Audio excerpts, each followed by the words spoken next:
प्रिय दिव्यात्मन, आप सभी के हृदय में आत्मरूप से नित्य विद्यमान परब्रह्म परमात्मा को मेरा शत शत नमन है, कोटशः वंदन है।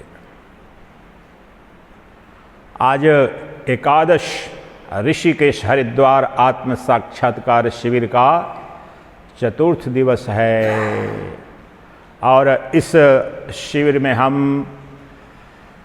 पूज्यपाद शंकराचार्य विरचित अपरोक्षानुभूति पर श्रवण मनन चिंतन निधि ध्यासन कर रहे हैं आत्म साक्षात्कार के लिए। हमारा उद्देश्य है आत्म साक्षात्कार, आत्मज्ञान। उससे क्या होगा महाराज? आत्मज्ञान से, आत्म साक्षात्कार से समस्त अद्वैत वेदांत का उद्घोष है, आश्वासन है कि ब्रह्मांड का प्रत्येक जीव जिस क्रिया में लगा है, किस क्रिया में लगा है? दुखों की निवृत्ति और सुख की प्राप्ति के लिए अनवरत ब्रह्मांड का यह सर्वाधिक मौलिक शाश्वत सनातन सिद्धांत समझ लीजिए। इसके लिए वेद को, उपनिषद को पढ़ने की आवश्यकता नहीं है। आप आस्तिक हो या नास्तिक हो, निकृष्ट हो या उत्कृष्ट, ब्रह्मांड का प्रत्येक प्राणी, केवल मनुष्य ही नहीं, ब्रह्मांड का प्रत्येक जीव, प्रत्येक प्राणी अनवरत मनसा वाचा कर्मणा सुख की प्राप्ति के लिए और दुख की निवृत्ति के लिए प्रयासरत है। और अद्वैत वेदांत यही कहता है कि इसी की प्राप्ति पारमार्थिक, आत्यंतिक, शाश्वत सनातन रूप में कराने के लिए आत्म साक्षात्कार, आत्मबोध, आत्मज्ञान एकमात्र साधन है। नान्यः पंथा विद्यते अयनाय, श्वेताश्वतर उपनिषद।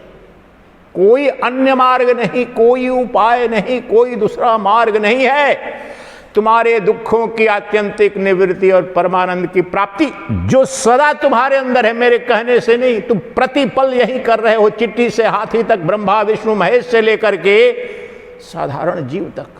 प्रतिपल जो अज्ञान में भी कर रहे हो, जो ज्ञान है जिस आलोक में कर रहे हो, वही क्रिया हजारों वर्षों से जब अनुसंधान किया ऋषियों ने, मनुष्यों ने, वैज्ञानिकों ने, तत्ववेताओं ने, तो जाना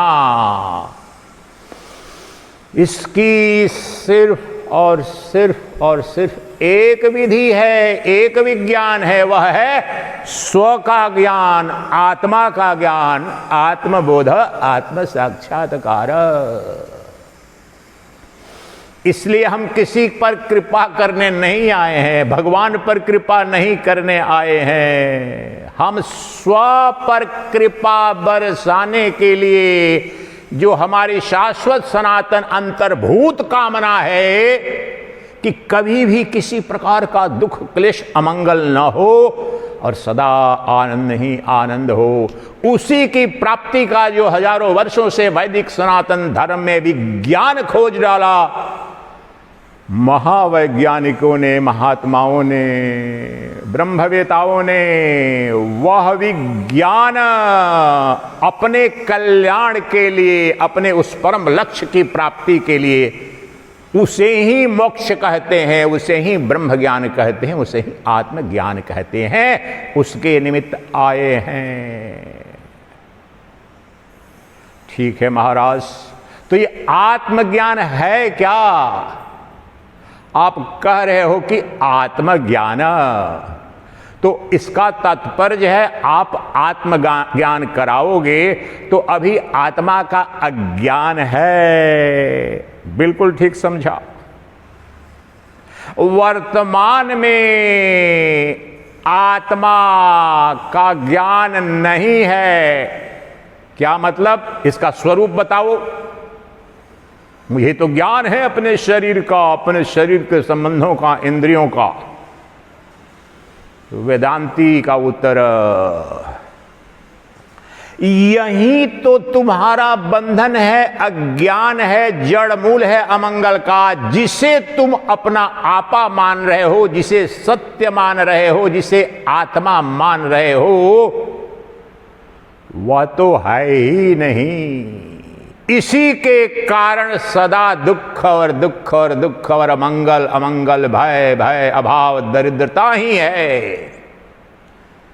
अनंत काल तक तुमने युद्ध किए, देशों ने देशों पर युद्ध किए, लाखों करोड़ों लोगों का रक्तपात हुआ, लेकिन विश्व इतिहास में जाकर आप झांक करके बताएं, कोई भी विश्व विजेता भी, अलेक्जेंडर द ग्रेट भी उसको ये कम से कम बोध हो गया। उसने कहा कि मेरी अंतिम यात्रा जब निकले वापस जा रहा था तो बीच में ही उसकी मृत्यु हुई, तो पहले बता चुका था कि मेरे हाथ दोनों खुले होने चाहिए ताकि विश्व को यह पता चल जाए कि विश्व विजेता सिकंदर भी कुछ लेकर नहीं गया, अर्थात खाली खाली गया, भिखारी के रूप में गया, अतृप्त गया, अशांत गया, दुखी गया। तुमने कितने देश जीते हैं, तुमने तो एक दो मकान तक भी जीतने में कितने पाप पुण्य किए हैं, और फिर भी तुमने भ्रांति पाल रखी है कि तुमको शांति, विश्रांति, परमानंद की प्राप्ति हो जाएगी। असंभव असंभव असंभव। इसलिए जिसको तुम आत्मा मानते हो वह है अज्ञान, वह है भ्रांति, वह है तुम्हारा मूल बंधन का कारण। किसको आत्मा मान करके जी रहे हो? शरीर को।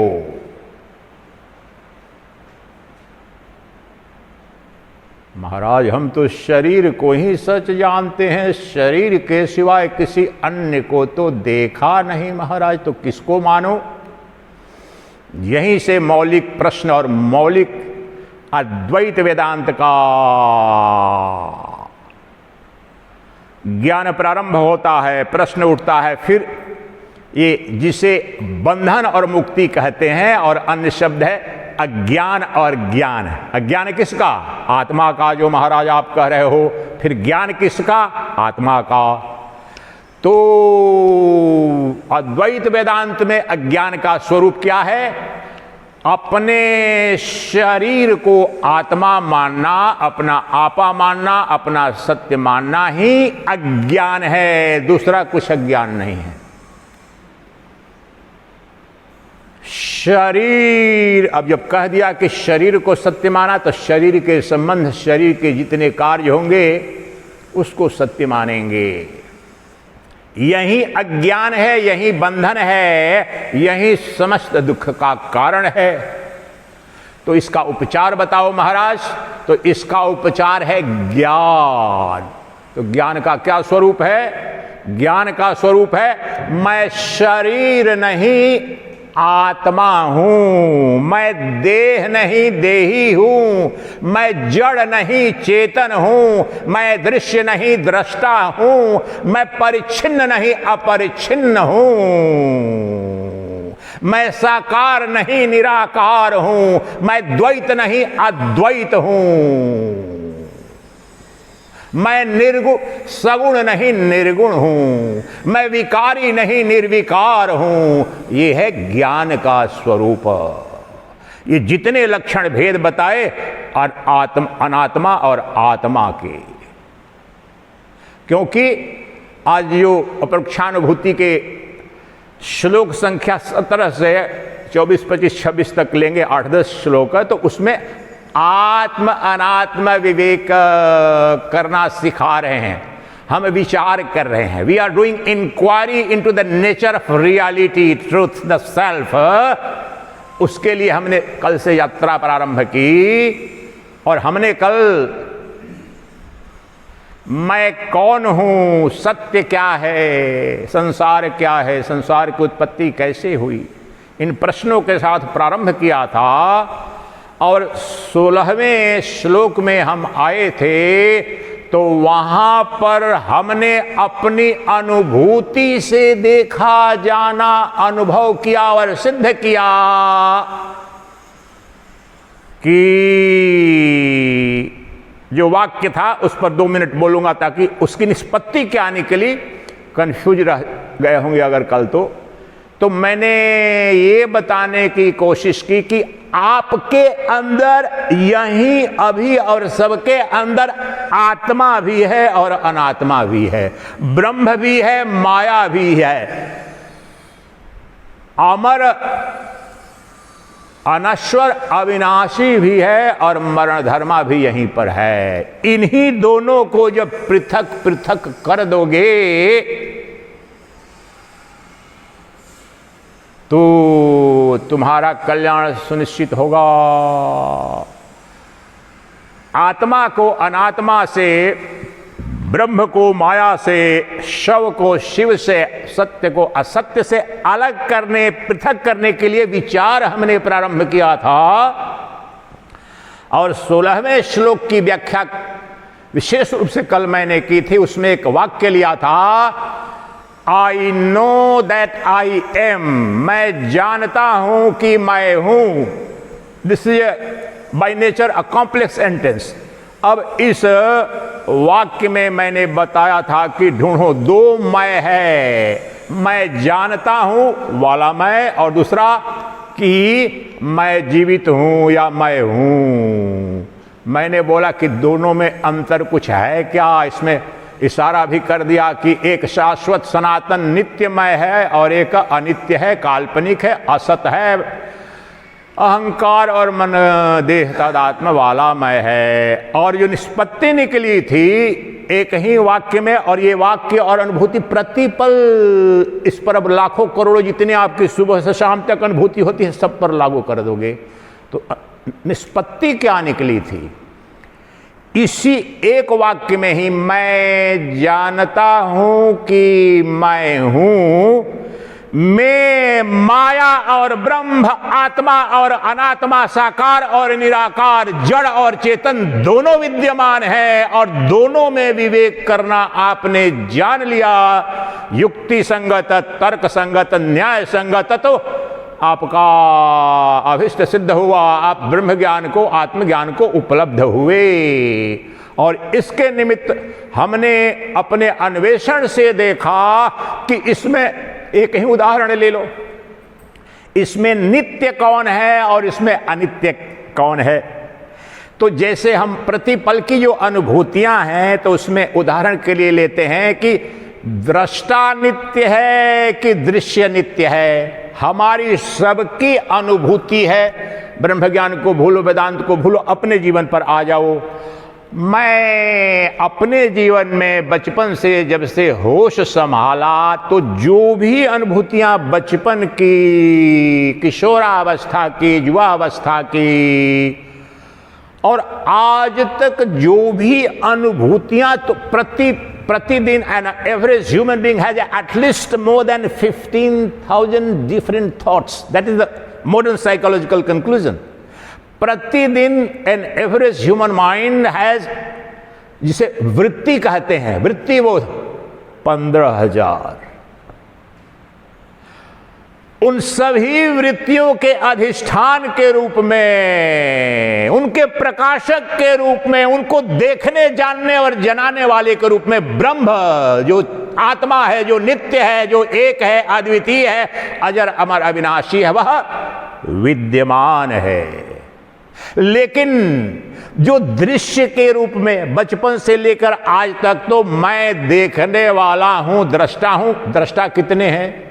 बचपन में जो था दृष्टा और आज का बुढ़ापे का दृष्टा बदल गए क्या? शरीर बदला, आंखें बदली, मन बुद्धि भी बदले होंगे, लेकिन इन मन बुद्धि का भी जो दृष्टा है, जो साक्षी है, उसमें क्या परिवर्तन हुआ ये पूछो अपने आप से। तो इस एक निष्पत्ति से कि दृश्य तो नित्य परिवर्तनशील है, अनेक है, लेकिन दृष्टा एक है, उस सिद्धांत को उस वाक्य पर ले आओ। मैं जानता हूं कि मैं हूं या मैं जीवित हूं। विच वन इज दृष्टा एंड विच वन इज दृश्य। which is subject, which is object. That is called subjective and predicative or objective part of the sentence. वही सब्जेक्ट को दृष्टा कहते हैं, ऑब्जेक्ट को दृश्य कहते हैं। कर्ता और कर्म, तो कर्म नित्य परिवर्तनशील है, विकारी है, अनेक है, लेकिन कर्ता एक है। तो इस वाक्य में मैं जानता हूं कि मैं हूं, वही मैं कहेगा। मैं जानता हूं कि मैं भूखा हूं, मैं जानता हूं कि मैं प्यासा हूं, मैं जानता हूं कि पापी हूं, मैं जानता हूं कि पुण्यात्मा हूं, मैं जानता हूं कि मुझे नींद। ये जो जानने वाला है वो एक है, लेकिन जो जाना गया, जो कह रहा है कि मैं हूं, अगले क्षण उसको भ्रम हो सकता है कि मैं नहीं हूं। जब कह रहा है कि मैं हूं, वो शरीर के संबंध में उद्घोष है। मैं जानता हूं कि, अब ये तो शुद्ध चैतन्य का जो नित्य है, एक है, उसका उद्घोष है। This is subject, this is दृष्टा।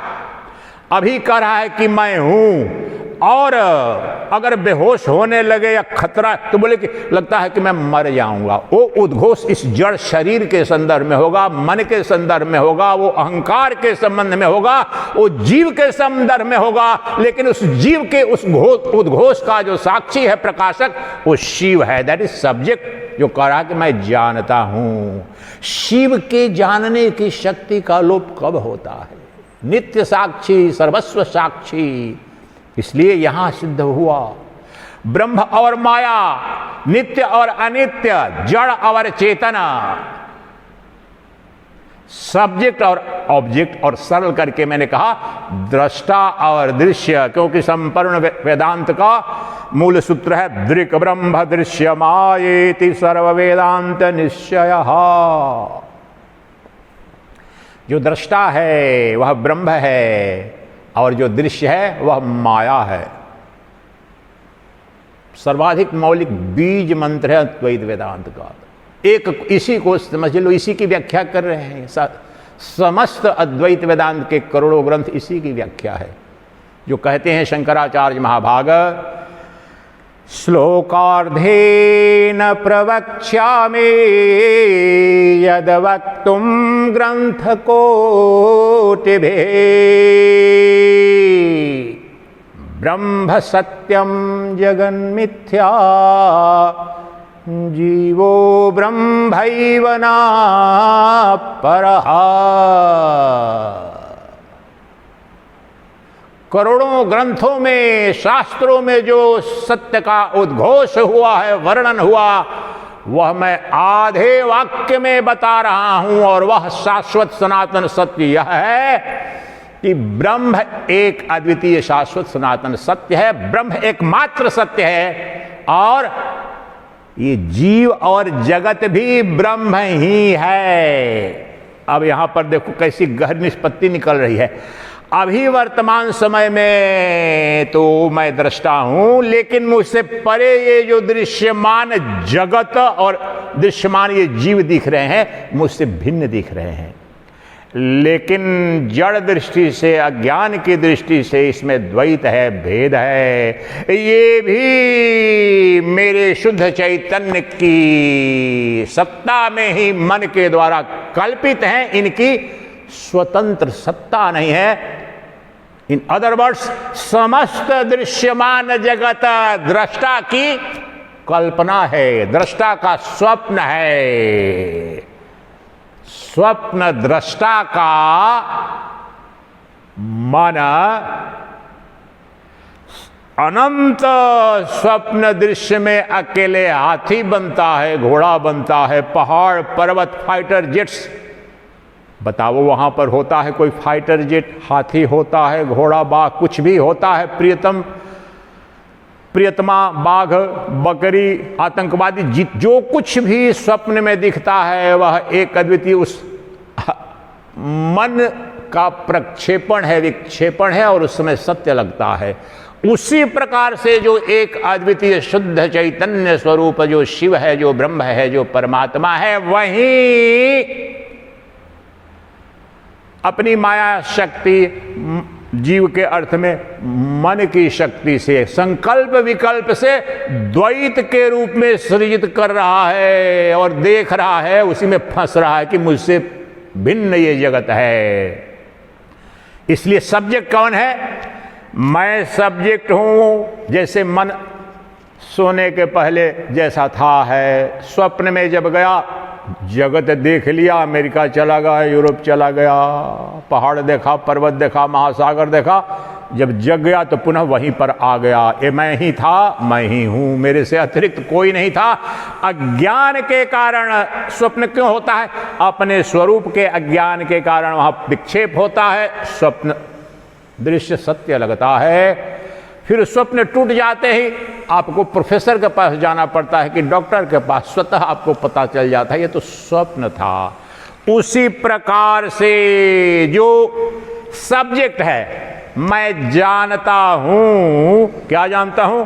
कि मैं हूं, मैं हूं, मैं नहीं हूं, मैं था, मैं रहूंगा, मैं खाऊंगा, मैं जाऊंगा, आऊंगा, लाखों अरबों खरबों, ये सारे उसमें कल्पित है। जो नित्य है, that is subject, eternal subject, जो निरपेक्ष शाश्वत सनातन दृष्टा है, वह है मैं जानता हूं।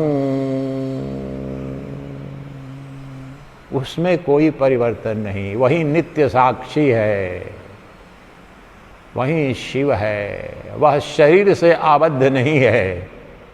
ब्रह्मांड के अनंत शरीर उसमें कल्पित हैं। इसलिए जो उसकी निष्पत्ति थी यही थी कि यहीं पर, अब इसको दूसरी विधि से वही काम करेंगे। शंकराचार्य यही करा रहे हैं, लेकिन मैं शास्त्रों का चलो उस ढंग से श्लोक लेंगे, पढ़ेंगे, बहुत कुछ समझ में नहीं आएगा, तो मैं उस पर बहुत गहन चिंतन करके, सरल करके और स्पष्ट करके और वैज्ञानिक करके आपको बताता हूं। तो उसी के लिए आज किसे पृथक करना है? सत्य को असत्य से, विचार का। हम कर क्या रहे हैं? विचार। इनके अनुसार अपरोक्षानुभूति में विचार की विधि बताते हैं। क्यों?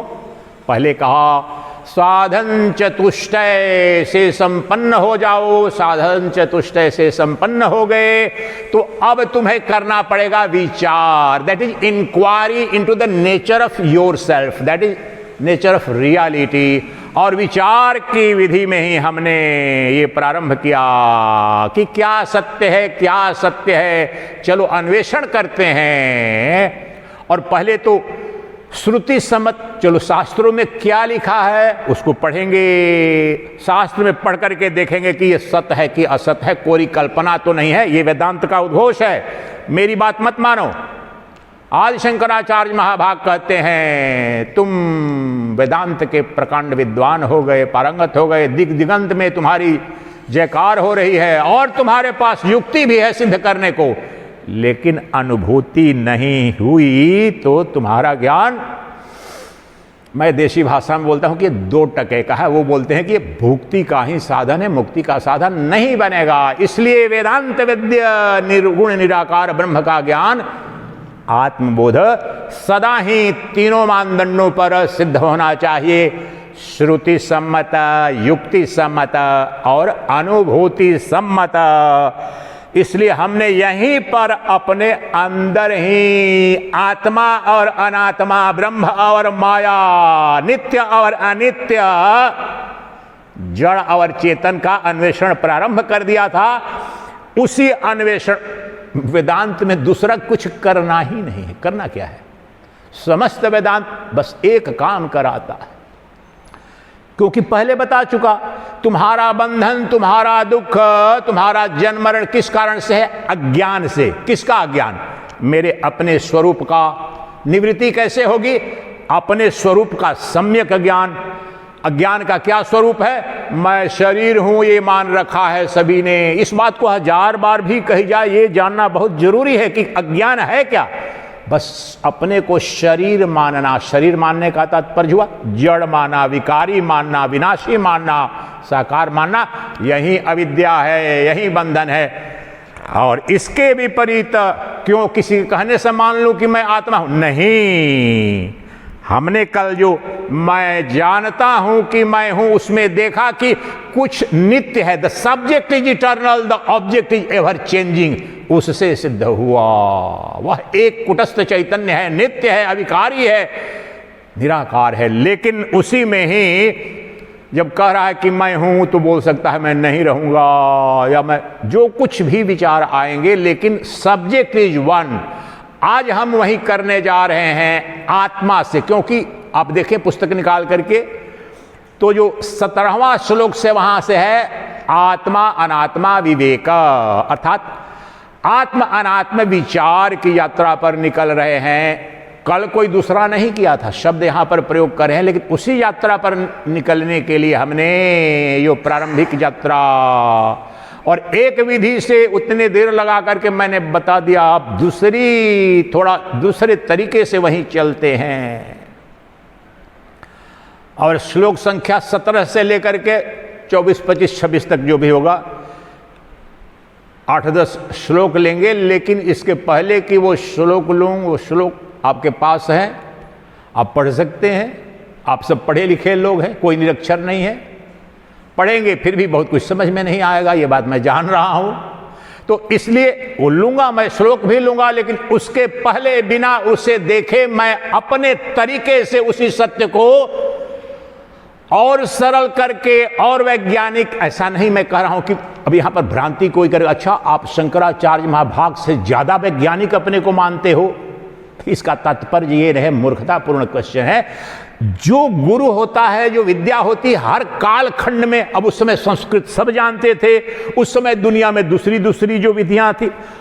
आज देश काल परिस्थिति में जैसे पात्र हैं उनके अनुरूप क्या उपयुक्त होगा, उसके अनुसार वह जानते हुए रोग कैसा है, which stage of cancer the patient is suffering from, the treatment, the chemotherapy and radiotherapy, the dose and dimension will depend on that। तो वो हमारा जो भव रोग है, जिस काल में, जिस देश में और जो पात्रता है, उसमें मैं, जो मुझे मेरी सीमित बुद्धि, मैं सीमित बुद्धि बोल रहा हूं, जो मेरा अनुभव है अपना, उसके अनुसार जो मुझे लगा कि सबके लिए सबसे जो प्रभावी विधि होगी, आपका कल्याण होगा, तो उसके लिए पहले सरल रूप में आपको बताऊंगा। और आप देखें वहां पर ही वो सारे श्लोक आत्मा अनात्मा विवेक, यानी आत्मा को अनात्मा से पृथक करो, क्योंकि यही जो शरीर है तुम्हारा, इसी में आत्मा है, इसी में अनात्मा है, इसी में ब्रह्म है, इसी में माया भी है। अब जब कहते हैं कि अच्छा मैं ब्रह्म हूं, मेरी आत्मा है और जगत क्या है, तो माया, तो सोचते वो माया कुछ विराट दूसरी जगह पाई जाने वाली जो कहते हैं चिंत्य है, माया भी पूर्ण उसी नग्नता के साथ दिख रही है। यही है तुम्हारे मन, तुम्हारे संकल्प विकल्प की शक्ति के सिवाय कोई माया नहीं, कोई अज्ञान नहीं, कोई अविद्या नहीं, कोई बंधन नहीं। संकल्प विकल्प बताया भी था। तो ये सब ध्यान में रखते हुए उस माया का उच्छेदन, उस जड़ का, तमस का, अविद्या का उच्छेदन करने के लिए मैं एक विधि से नहीं, और एक विधि भी पर्याप्त पड़ेगी, आत्मा को अनात्मा से काट करके अलग कर दें और आत्मा प्रकट हो जाए आपकी अनुभूति में। लेकिन एक नहीं बताऊंगा मैं 12 अलग अलग विधियां बताऊंगा और 12 से एक ही पर्याप्त पड़ेगी। 12 अलग अलग तलवार दूंगा, ज्ञान की, बोध की, तर्क की, युक्ति की तलवार से काटा जाता है यह जो बंधन है। एक भी समझ लिया पर्याप्त है। लेकिन मैं कह रहा हूं तुमको किसी कारण से कोई एक न समझ में आए, 12 के बारे तुम्हें 12 तलवार दे रहा हूं मैं, उपनिषद के आधार पर दे रहा हूं, कहीं एक ग्रंथ में नहीं मिलेगा मेरी कोई, लेकिन उसको सरल सहज करके बता रहा हूं। तो 12 विधियों से यहीं और अभी आत्मा और अनात्मा को बिल्कुल काट के अलग अलग कर देंगे। तलवार से जैसे काट करके बिल्कुल क्षण भर में छिन्न भिन्न कर देते हैं, उसी तरह से बिल्कुल पृथक कर देंगे, नग्न, लेफ्ट लेफ्ट, राइट राइट, आत्मा आत्मा, अनात्मा अनात्मा। तो पहली तलवार लो, ज्ञान की तलवार, अष्टावक्र बोलते हैं ना, इंस्पायर्ड हूं वहां से। चलो श्लोक ले लेते हैं, एक ही में वो पूरा कर देते हैं।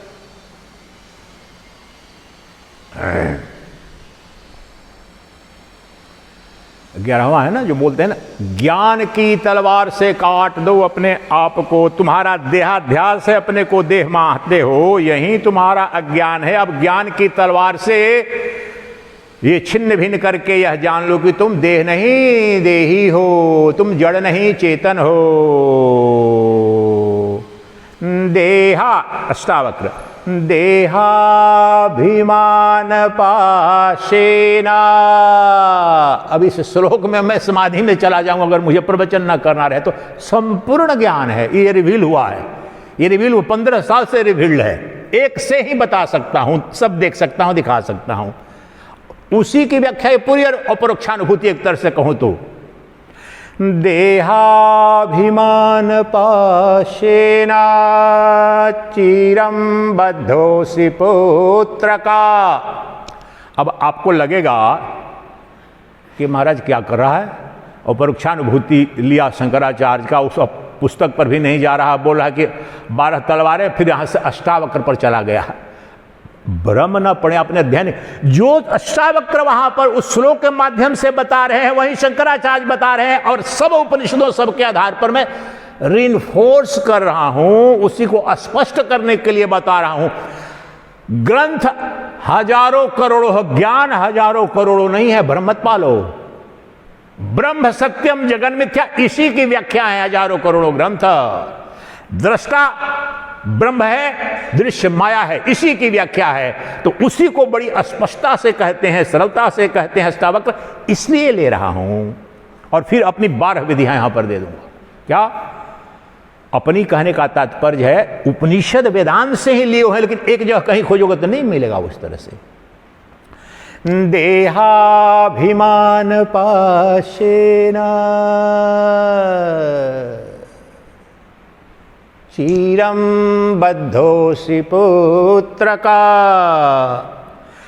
बोधोहम ज्ञान खड्गेन तनीकृत्य सुखी भवा। तनीकृत्य सुखी भव, काट दिया।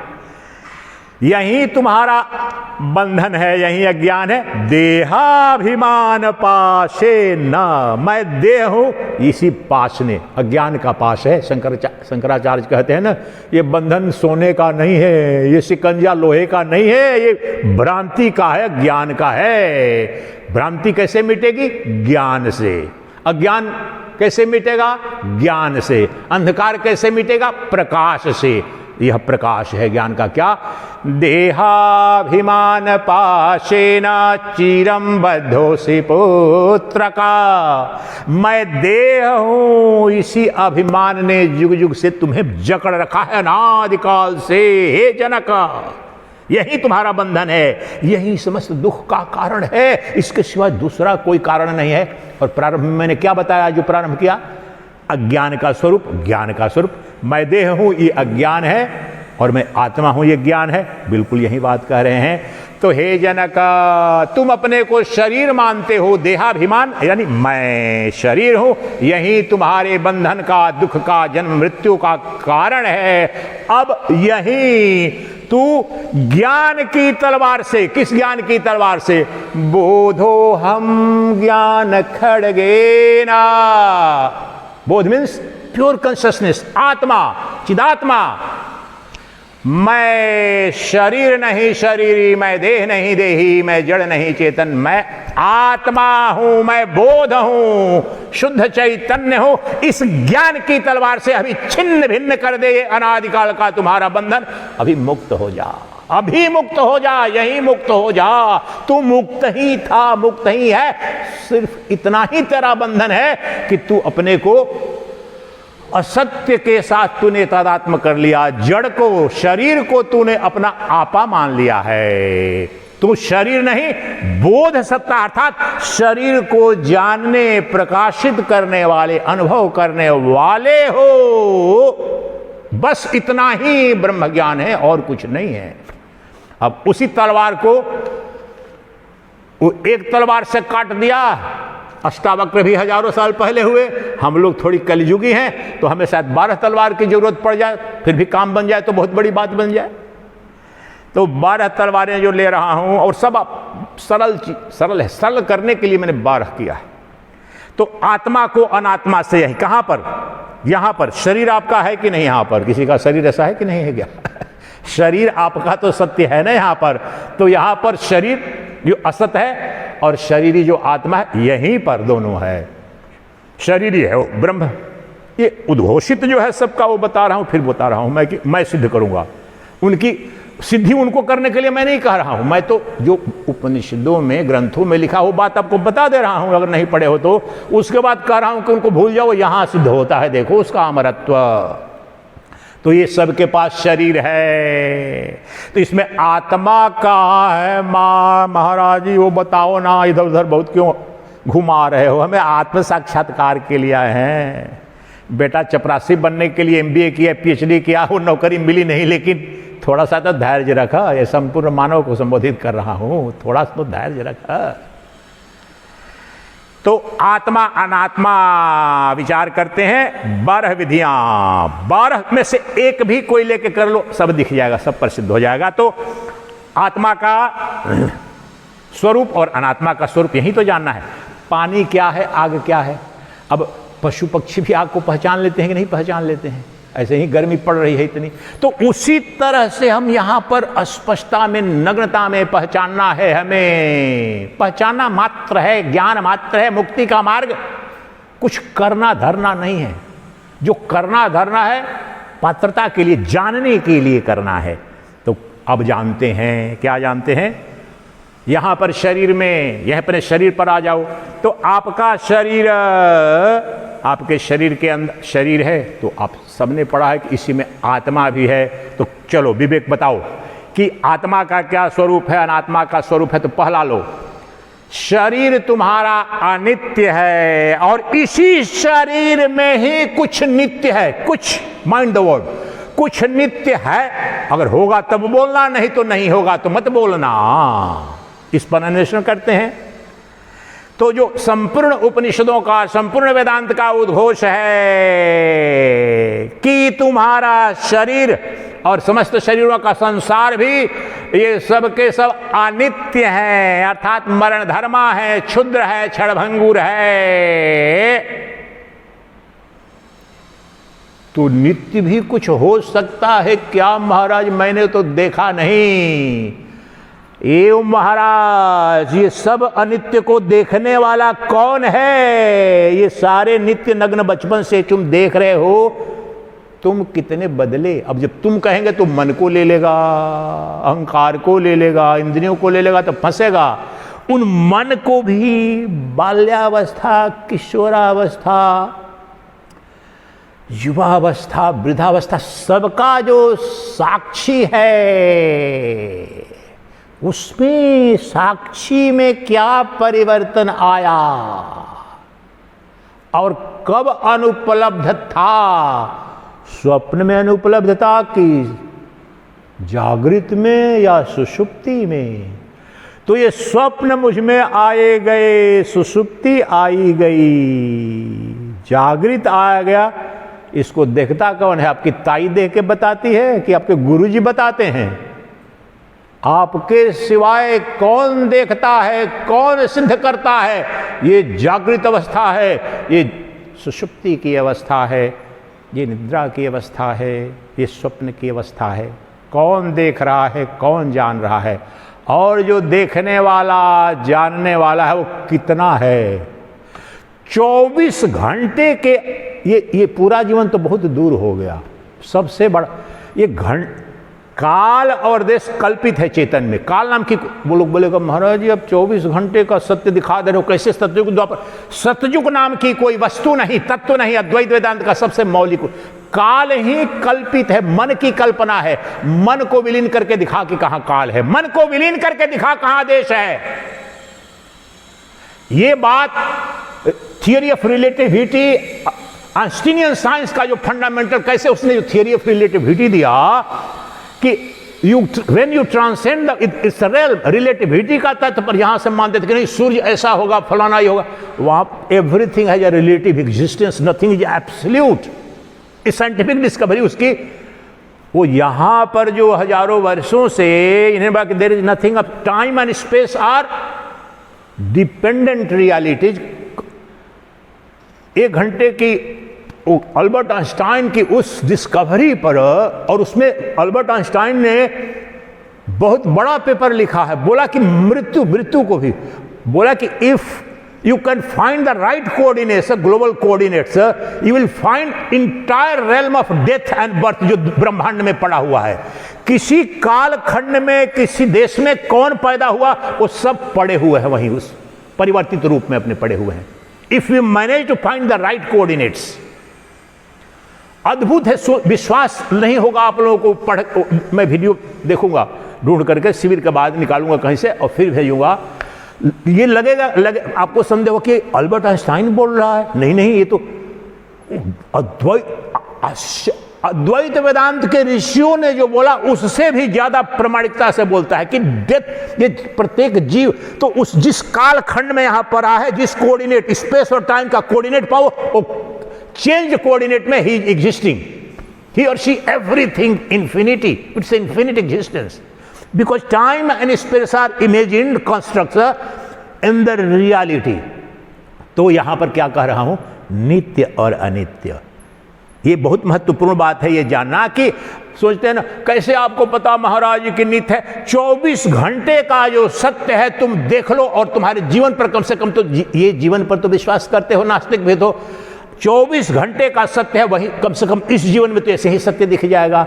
और 24 घंटे का क्या सत्य है कि ये तीनों अवस्थाओं का जो परिवर्तित रूप है, स्वप्न परिवर्तन आया गया, सुषुप्ति आई गई, जागृत अवस्था आई गई, लेकिन सबको जो देखने वाला दो है कि एक है।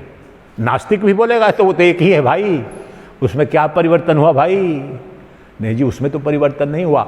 लेकिन he if he identifies himself with the mind, तो माइंड तो परिवर्तित होता, माइंड परिवर्तित होता है। सुनो ध्यान से सुनना, यहां पर माइंड परिवर्तित होता है, माइंड मेरा बदलता है। नानी ने बताया अगर माइंड परिवर्तित होता है तो अपरिवर्तनशील कोई सत्ता है जिसको सिद्ध कर रही है कि सिद्ध हुआ कि नहीं सिद्ध हुआ। बहुत गहन उद्घोष है। कोई भी परिवर्तनशील वस्तु तभी भौतिक जगत में आओ, परिवर्तनशील वस्तु को सिद्ध करने के लिए अपरिवर्तनशील दृष्टा साक्षी प्रकाशक वहां होगा तभी तो सिद्ध हुआ। मैंने यहां पर आते ही पूछा ना ये करके कि ये पहले से ऐसे था, मैं जान रहा था कि पेंटिंग वेंटिंग, तो मैं उस वक्त था नहीं। ध्यान दो इस घटना पर। मैं बोला कि ये यहाँ पर पेंटून ऐसे पड़ा था, पहले से साफ था कि नहीं था, तो इसलिए पूछा कि आप लोग आए होंगे तो उसके साक्षी रहे होंगे, मैं नहीं था तो मैं साक्षी नहीं था, तो बता नहीं पाऊंगा कि पहले से साफ था कि गंदा था, आपने साफ किया। Are you getting my point? तो वो परिवर्तित घटना घटी, सुबह में साफ था, बाद में गंदा हुआ, अब साफ हुआ है। इस जो रहेगा वही बता पाएगा। इसलिए हमारी तीनों अवस्थाओं पर और में जो नित्य परिवर्तनशील सुख दुख ज्ञान अज्ञान मान अपमान स्वरूप ये परिवर्तनशील अनुभूतियों का मेरे मन के सुखी दुखी खिन्न भिन्न इनका साक्षी जो है वो नित्य है कि नहीं। और सबको ये तो अनुभूत सत्य, वो तो एक ही है जी, मैं ही हूं। तो यहां जो मेरे अंदर जो नित्य दृष्टा है, जो परिवर्तनशील शरीर मन और बुद्धि तीनों की अवस्थाओं का दृष्टा है, साक्षी है, प्रकाशक है, वह सिद्ध हुआ, नित्य सिद्ध हुआ कि नहीं? इस अनित्य शरीर मन बुद्धि इंद्रियों का प्रकाशक, जानने वाला, क्रियमान करने वाला, वह जो मेरा नित्य साक्षी यहां है या नहीं है, संदेह है उस पर भी। मन भी सुखी दुखी होता है, बुद्धि भी कुशाग्र और कुंठित होती है, उसको देखने वाला तो कोई चाहिए। स्कूल में डिस्टिंक्शन तो मास्टर जी देंगे, लेकिन घर में आपको, आप तीव्र हो क्या हो, सुखी दुखी, कौन देखता है? तो यहां मेरे नित्य स्वरूप का जो निराकार है, अज्ञात है, जो सबको देख रहा है, स्वतः दिख नहीं रहा है, स्वभावतः नित्यत्व और अनित्यत्व का यहां पर बोध हुआ कि नहीं? किस आधार पर हमने आत्मा और अनात्मा को, तो मेरे अंदर, अब सरल, एक को इतना समय दिया, बाकी एक एक दो मिनट में हो जाएंगे। जो परिवर्तनशील है मेरे शरीर के अंदर, जो कुछ भी परिवर्तनशील है, विकारी है, अनित्य है, वह जड़ है, वह असत्य है, वह अनात्मा है, वह शरीर है, और इन सब को देखने वाला जो भी नित्य है, नाम है साक्षी या आत्मा, जो को छोड़ दो उसको, whatever substance, whatever reality there which is proving, giving evidence of its mutability, that must be immutable reality. The mutability is proven by only immutable. वही कुटस्थ है। वो कुटस्थ यहां है कि नहीं, कोई संदेह है क्या? शरीर की प्रत्येक गतिविधि, प्रत्येक क्रिया और अनुभूति जो अनित्य है, उनको देखने वाला, कोई जानने वाला, अनुभव करने वाला भी अनित्य हो सकता है क्या? स्पष्ट हो रहा है वो नित्य है, by logic, by scientific rigour and investigation. अब दूसरी विधि से लो। इसलिए हम इस नित्य परिवर्तनशील, शुद्ध क्षणभंगुर परिवर्तनशील शरीर, मन, बुद्धि, इन सब में जो देखने वाला है वह आत्मा है। वही आत्मा मैं हूं, जान लिया, मैं मुक्त हो गया। काट सको तो काटो, मिटा सकते हो तो मिटाओ मुझे। पूर्ण हुआ अद्वैत वेदांत, इतना ही है। अब उसको और स्पष्ट करने के लिए या जिस कारण से भी अन्य विधियां लेता हूं या अनंत ग्रंथ पढ़ते हैं, दो ज्ञान नहीं है द्वैत वेदांत में, करोड़ों ग्रंथ है, एक ही ज्ञान है। जो परिवर्तनशील है वो असत्य है, वो माया है। उस परिवर्तनशील माइक जगत में जो अपरिवर्तनशील है, जो कूटस्थ चैतन्य बोलते हैं, कूट है means the seer, the perceiver, the witness of the mutable world is immutable, अपरिवर्तनशील। दोनों यहीं पर है। इसलिए मैं म्यूटेबल, परिवर्तनशील नहीं, अपरिवर्तनशील हूं, और मैं हूं, मैं देखने वाला हूं, मैं जानने वाला हूं, मैं साक्षी हूं, मेरे सिवाय कौन है? तो आत्मा अनात्म विवेक से मैं काट दिया। आत्मा क्या है, अनात्मा क्या है? कभी संदेह बचा है क्या? जो दिख रहा है मेरा शरीर का जो सत्य है, ब्रह्मांड पर लागू हो जाएगा। तो जो दिख रहा है वह परिवर्तनशील है, वह अनात्मा है, लेकिन इस सब का जो देखने वाला है वो मैं हूं, वह नित्य है, वह आत्मा है। जीवन में मैंने कभी देखा है क्या अपनी अनुपस्थिति बोध की है क्या किसी ने? असंभव, असंभव, असंभव। Science of the greatest scientist. अब एक को अच्छी तरह समझ लिया आपने, तो दूसरे जो जितने अन्य 11 और लेंगे। दूसरा लो, एक रस।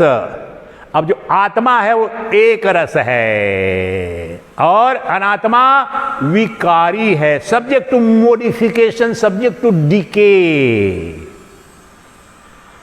तो कौन सा अपने आप में है जो बिल्कुल एक रस रहता है? वो बोलते हैं ना, मेरा बेटा बहुत गड़बड़ है, ये क्षण में हंसता है, क्षण में रोता है। तो उसको खोजो जो क्षण में रोता है, क्षण में हंसता है।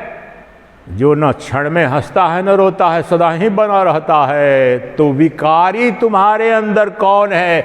एक को बता दिया, बुद्धि का प्रयोग करना पड़ेगा। अगर मेरे अज्ञान को मिटाने आए हो तो शांत बैठे रहो, अपने अज्ञान को मिटाया हो, अपनी मुक्ति करने हो तो चिंतन करो। बुद्धि की तीव्रता से ये ब्रह्म विद्या प्राप्त होती है क्षण भर में। ये मेरे शब्द नहीं, पूज्यपाद शंकराचार्य महाभाग के शब्द है। मंद बुद्धि वालों के लिए द्वैत वेदांत नहीं है, क्योंकि वो विचार करना उसको नहीं आएगा, इसलिए ये निषिद्ध था। अब मुझे समझ में आ गया, पहले लगता ये बड़े कंजूस लोग थे ये ऋषि मनीषी लोग, क्यों किसी भी गरीब आदमी सबको देना चाहिए। मैं उस उदारता में अपने जाके दलितों को बुलवा करके, ये मुजफ्फरनगर वाले जाटों के गांव, बल्कि दलितों को भी बुला के ले आओ, सबको मैं दूंगा।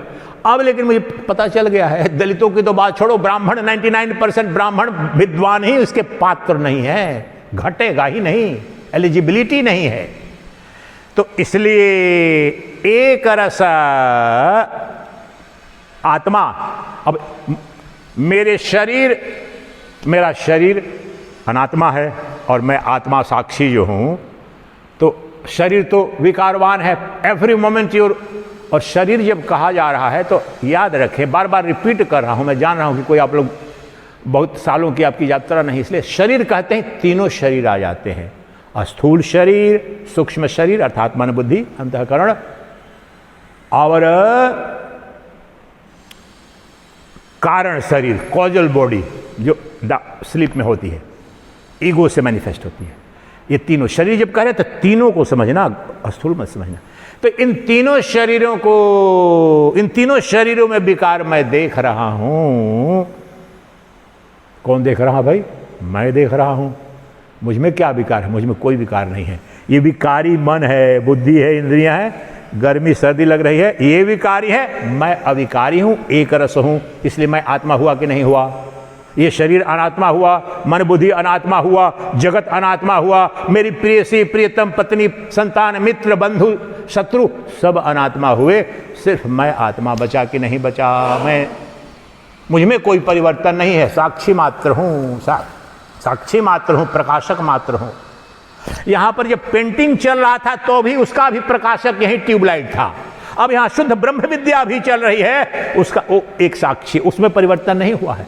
यहां पर कोई पेंटर पेंटिंग कर रहा था, दूसरा काम चल रहा था, आगे भी चलेगा, लेकिन ये बल्ब दुखी सुखी हुआ क्या? ये देखो ये पेंटिंग आ गया, वहां पर ब्रह्म चिंतन चल रहा था, मैं बड़ा प्रसन्न, उसका कुछ लेना देना नहीं कि क्या चला, वही आत्मा है, एक रस है। यहां पापी आए कि पुण्यात्मा आए, सत्कर्म हो या तो उसको कुछ लेना देना नहीं है, वो हमारे अंदर है कि नहीं, वो हमारा अपना आपा एक रस है, आत्मा।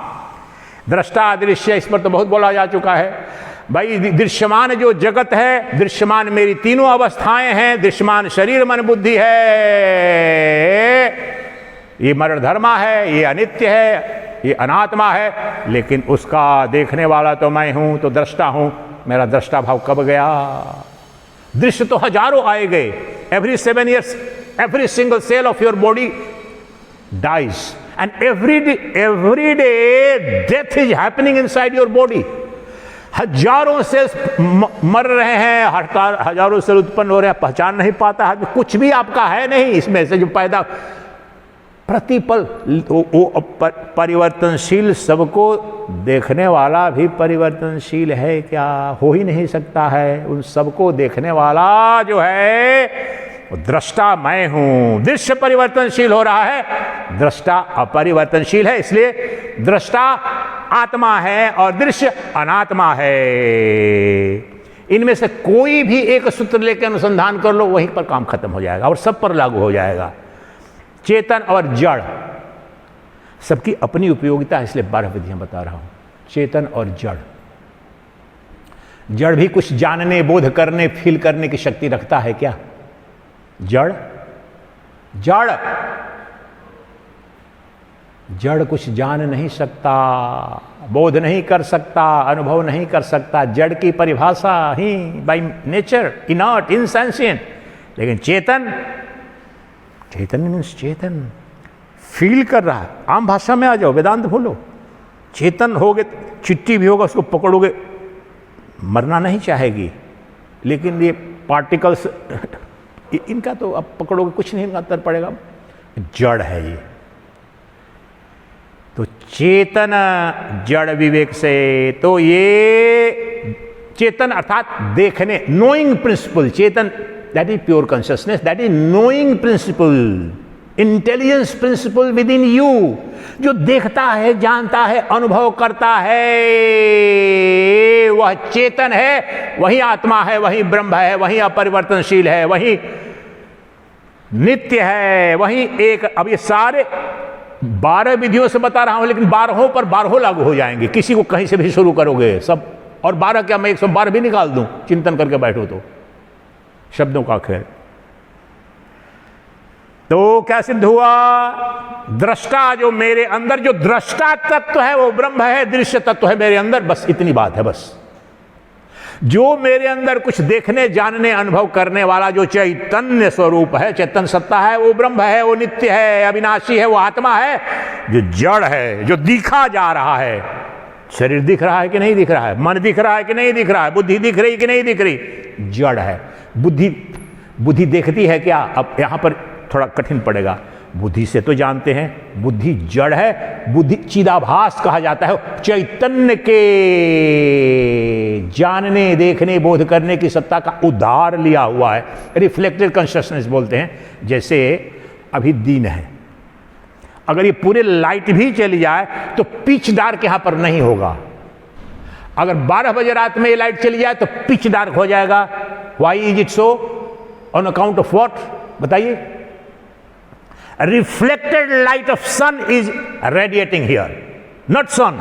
सन दिखाई पड़ा नहीं, but reflected sunlight is radiating through windows and gates. यहां पर कोई दूसरा प्रकाश है ही नहीं। अगर ये चला जाए तो रात में इस वक्त तो कौन सा प्रकाश है? सूर्य तो दिखाई नहीं पड़ा। No, reflected. ये तो एलिमेंट्री साइंस है, समझ में आ ही रहा है ना। दरवाजे थोड़ा खोल देते हैं, खिड़की खोल देते हैं। वही चैतन्य एकमात्र जो मूल प्रकाश है, तो चैतन्य प्रकाश जो चिदाभास इसलिए कहा जाता है, चिद और चिदाभास, रिफ्लेक्टेड कॉन्शसनेस, मन बुद्धि अंतःकरण। तो बुद्धि जो है सो देखती जानती है, इसलिए बुद्धि को क्या बोलते हैं? मन को मैंने क्या बोला था? सापेक्षिक दृष्टा, और मैं निरपेक्ष दृष्टा हूं। आंख भी, पंचेंद्रियां भी जो अनुभव में जो देखने जानने की, इसलिए इनको सापेक्षिक दृष्टा बोल रहा हूं मैं। गहरे अर्थों में अनुसंधान करने के पास दृष्टा दृश्य विवेक से भी जानोगे, सीधा सीधा बताओगे। बोले कि बीच में वही सापेक्षिक मैंने शब्द दिया, और relative seer and absolute seer, relative perceiver and absolute perceiver. Absolute perceiver केवल एक है, अद्वितीय है, शुद्ध है, चैतन्य है, लेकिन उससे उधार लेकर के ये मन बुद्धि इंद्रियां भी चेतन जैसा प्रतीत होती हैं। ठीक, इसलिए जो चेतन है वो आत्मा है, जो जड़ है वो अनात्मा है। कहां पर? दुनिया में। मेरे यहां, मेरे अंदर जो जड़ है, अर्थात जो देख जान नहीं सकता है, जो देखा जाता है, वो तो जड़ है, अनात्मा है। लेकिन जो चेतन है, जो अनुभव कर रहा है, दुख सुख, अच्छा बुरा, गर्मी ठंडक, जो कुछ भी, the intelligence principle, that is atma. अभिन्न भिन्न, बहुत क्रांति घटाएगा। इस शब्द को देख लो, ये सबसे क्रांतिकारी आपके जीवन में घटना घटाएगा। जो कुछ भी अभिन्न है तुम्हारे साथ, तुम्हारे जीवन में, तुम्हारे लिए, वही आत्मा है। ये देखो, इतना बड़ा उद्घोष है, मेरी मुट्ठी ऐसे बंद हो गई है, इतना जोर के साथ में, इतना स्पष्ट मुझे दिख रहा है। और मुझे अनुभव जब हुआ, चिंतन ब्रह्म मुहूर्त से ही शुरू किया था मैंने, ये मैं 24 घंटा लगा रहता हूं प्रभु, ऐसे नहीं जाकर के ये कर रहा हूं। इतने अध्ययन के बाद भी आज क्या, तो ये जो अभिन्न, कभी भी भिन्न हो न सके, कभी भिन्न जो हो ही नहीं सके किसी भी परिस्थिति में, वही चेतन है, वही आत्मा है। और जो सदा भिन्न ही भिन्न है, वो जड़ है। अभी बहुत कम जगह ये मैंने कोई किसी सूत्र में नहीं पाया, लेकिन अनुभूति पर आकर के ये सबसे स्पष्ट, उपनिषदों के आधार पर ही, लेकिन ऐसे नहीं आपको बोलेंगे कि भिन्न अभिन्न करके। जो नित्य अभिन्न, भाई मेरा कुर्ता इस वक्त जो व्यवहारिक जगत में तो मेरा अभिन्न स्वामी सच्चिदानंद का ही है। मेरा ये माला मेरा अभिन्न रूप से भी पड़ा हुआ है, अभी व्यवहारिक जगत में आपका माला नहीं है, मेरा कुर्ता है, ठीक है। तो उस तरह से सदा तुम्हारा तुम्हारा तुम्हारा तुम्हारा ही, तब से कभी, ये तो भिन्न फिर भी है, अलग है, लेकिन एक उदाहरण के लिए, जो कभी तुमसे भिन्न हो ही नहीं, कोई उपाय ही नहीं है। जैसे सूर्य से सूर्य किरणों की भिन्नता की संभावना है क्या? सूर्य से सूर्य प्रकाश की भिन्नता की कोई संभावना है क्या? Is there any possibility of the sunlight and sun being separate, different? Ever, never never never. Even so, उसी प्रकार से जो सब भूल जाओ, जो सदा ही ध्यान रखना है। अगर एक क्षण के लिए चली गई तो बोलोगे बेवफा भाग जा, तलाक दे दिया मैंने। आप समझ रहे हो? जो एक क्षण के लिए तुमसे अलग हो गया सोचो असत्य है, मेरा था ही नहीं। लेकिन जो कभी भी किसी भी परिस्थिति में दुनिया की कोई शक्ति, अणु परमाणु ज्ञान विज्ञान रोग व्याधि से कभी भिन्न हो नहीं सकता है, वो है आत्मा। और जो सदा ही भिन्न है वो है अनात्मा। अभिन्न जैसा प्रतीत जरूर होती है। जैसे ये मोबाइल पर रिकॉर्डिंग चल रहा है तो लग रहा है इसके अंदर में घुसा हुआ हूं। अभिन्न जैसा उसके अंदर लग रहा है ना, है नहीं, प्रतिबिंब मात्र है। तो जो कभी भी अभिन्न हो नहीं सकता वो है अनात्मा, वो है माया। और जो कभी भी और सदा सर्वदा जो अभिन्न है, अभिन्न था, अभिन्न है, अभिन्न ही रहेगा, वो है आत्मा। भिन्न अभिन्न विवेक से साक्षात तत्काल आत्म साक्षात्कार सिर्फ एक। और अन्वेषण करना पड़ेगा ना, बुद्धि होगी तब तो करोगे। अभ्यास तो देखो अपने अंदर, क्या तुम्हारा शरीर, तुम्हारा मन बताओ, अभी बताओ, तुम्हारा मन तुमसे अभिन्न है क्या? अब मैंने ये सब किया हुआ है व्यवहारिक रूप से, चलो समय नहीं है, नहीं तो घटना बता देता। आप बोलते हो ना, नहीं अभी सुना नहीं, मेरा मन वहां चला गया था, बोलते हो कि नहीं बोलते हो? प्रोफेसर साहब लोग बैठे, उनको ज्यादा, स्टूडेंट का मन ज्यादा भागता है दूसरे जगह। स्टूडेंट में भिन्न हो रहा है ना तुमसे, शरीर तो भिन्न ही। रात में सो जाते हो, कहां रहता है शरीर भाई बताओ? स्वप्न में तुम चले जाते हो, गोवा का दृश्य देख रहे हो, यहां पड़ा हुआ है। शरीर स्थूल सूक्ष्म कारण सदा ही तुमसे भिन्न है। और जो उसको देखने, जानने, अनुभव करने वाला है वो सदा ही अभिन्न है। वह अभिन्न कभी भिन्न हो नहीं सकता। इसलिए जो सदा है कौन है? देखने वाला, साक्षी, चैतन्य स्वरूप जो है वो सदा अभिन्न रहेगा। और क्षण भर के लिए जो भिन्न हुआ, बोले कि जा भाई तलाक तलाक तलाक। 3 तलाक का कानून गया, लेकिन हमारे यहां 3 तलाक का शाश्वत सिद्धांत देता हूं, तलाक दे दो उससे। किससे? जो जरा भी भिन्न हो। इसी का तो विवेक वैराग्य में बताया, जो है ही नहीं, जो असत है उसको जान करके त्याग कर दो। त्याग करने का तात्पर्य गला नहीं काटना है। जान लो कि ये भ्रामक है, माइक है, तो ग्रिप छूट जाएगा, पकड़ छूट जाएगी। जो सारे संबंध हो, पत्नी ने नहीं बांधा है, पति ने नहीं बांधा है, संसार ने नहीं बांधा है, तुम्हारी बुद्धि ने उन सबको पकड़ जो अज्ञान के कारण बना रखी है कि ये सत्य है, ये आनंद का स्रोत है, धन ऐश्वर्य, वो पकड़ तुम्हारा बंधन है। जो भिन्न सदा है उसको तूने अभिन्न मान लिया है। अब क्या कर? जो भिन्न है उसको भिन्न रहने दे, संसार ऐसे रहेगा। और जो अभिन्न है उस अभिन्न में विचरण कर, क्योंकि अभिन्न जो है वो आत्मा है, और जो भिन्न क्षण भर के लिए भी हुआ वो अनात्मा है। स्पष्ट हुआ? अपरिच्छिन्न परिच्छिन्न, इस शब्द को आप लोग समझते हैं कि नहीं समझते हैं? देखिए ये बहुत पारिभाषिक शब्द है, वेदांत का है। छिन्न छिन्न भिन्न, ये शब्द सुना है ना अपने? नहीं तोड़ देना, काट देना। तो हम शरीर के रूप में यहाँ स्वामी सच्चिदानंद सरस्वती, ये professor UP Singh, professor Shakti Singh Baghel, अब ये जो नाम जिन लोगों के कहे जाते हैं ये तो परिच्छिन्न है, कटे हुए हैं। उसी व्यक्ति को वहां पर ये जो वाइस चांसलर थे, एग्रीकल्चरल साइंटिस्ट थे, इन्हीं के लिए वो शक्ति सिंह बघेल कहा जा रहा है। किसी नरेश तोमर को नहीं कहा जाएगा। ये परिच्छिन्न है।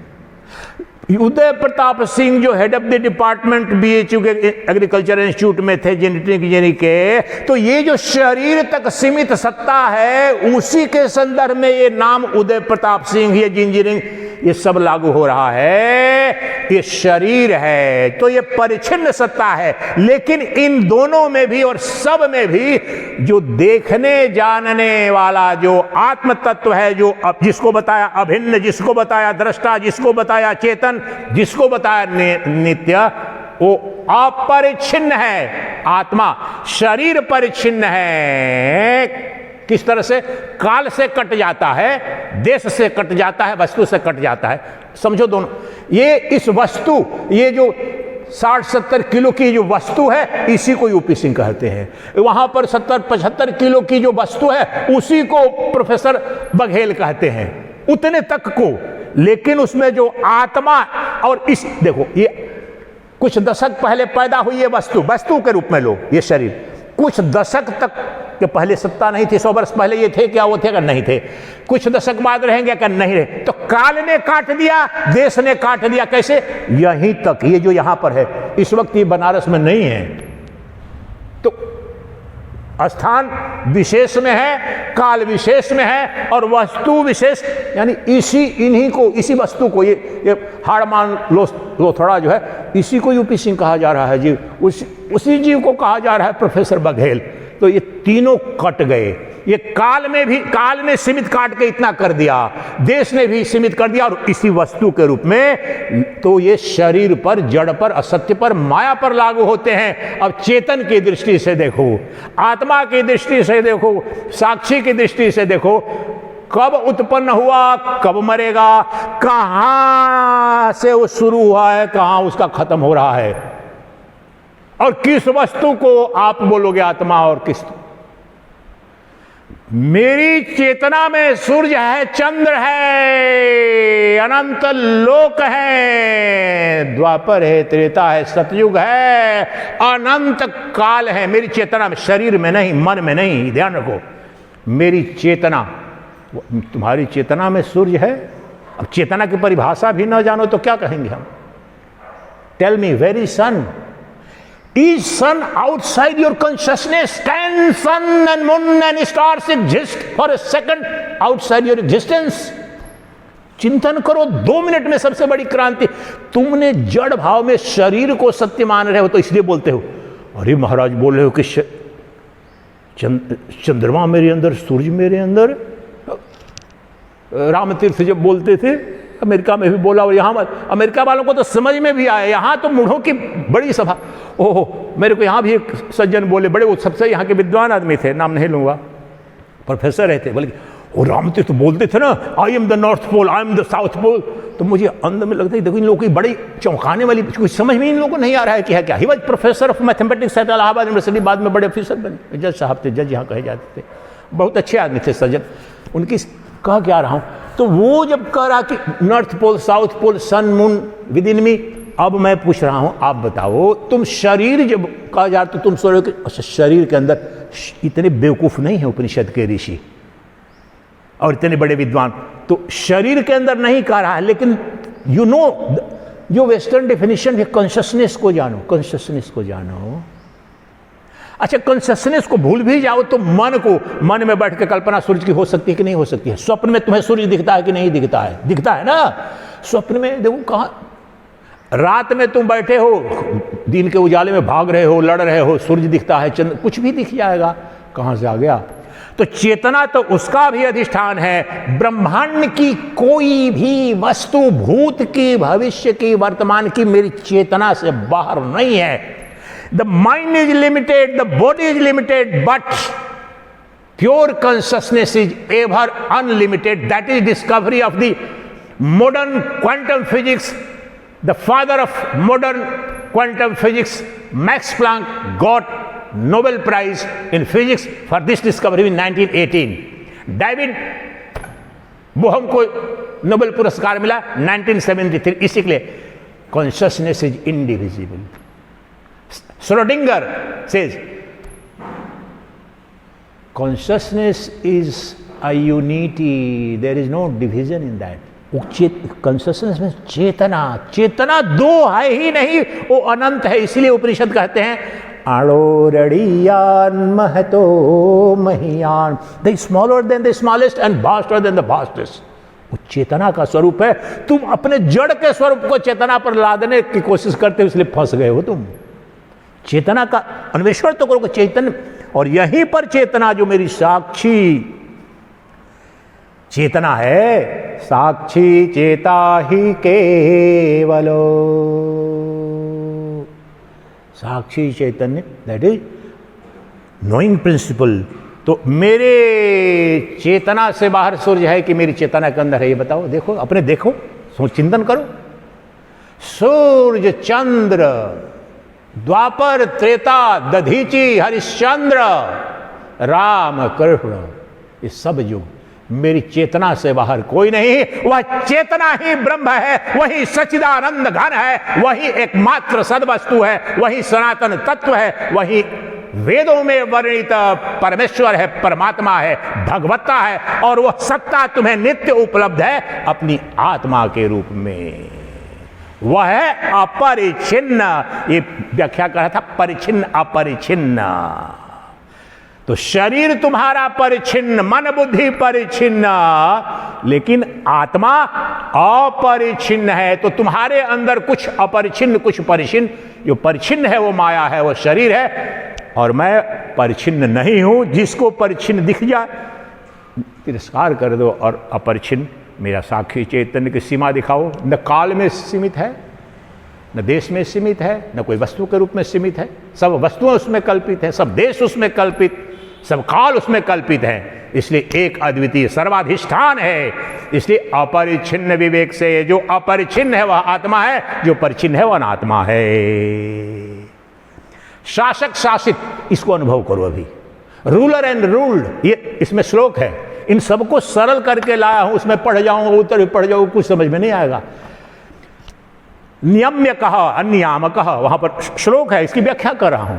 ये शरीर जो है शासित है, और नियामक इसका वो मैं हूं, यानी आत्मा। जो अब ये शरीर तुम्हें आदेश देता है क्या? शरीर तुमको आदेश दिया है कि मैं तुम जाओ भोजन करने या मत भोजन करो, या प्रवचन सुनो या न करो, या कि तुम शरीर को आदेश देते हो? देखो अपने आप में, सिंपलेस्ट क्वेश्चन, फॉरगेट अबाउट अद्वैत वेदांता। शरीर तुम्हें आदेश देता है या कि तुम शरीर को आदेश देते हो, ये बताओ। Simplest question.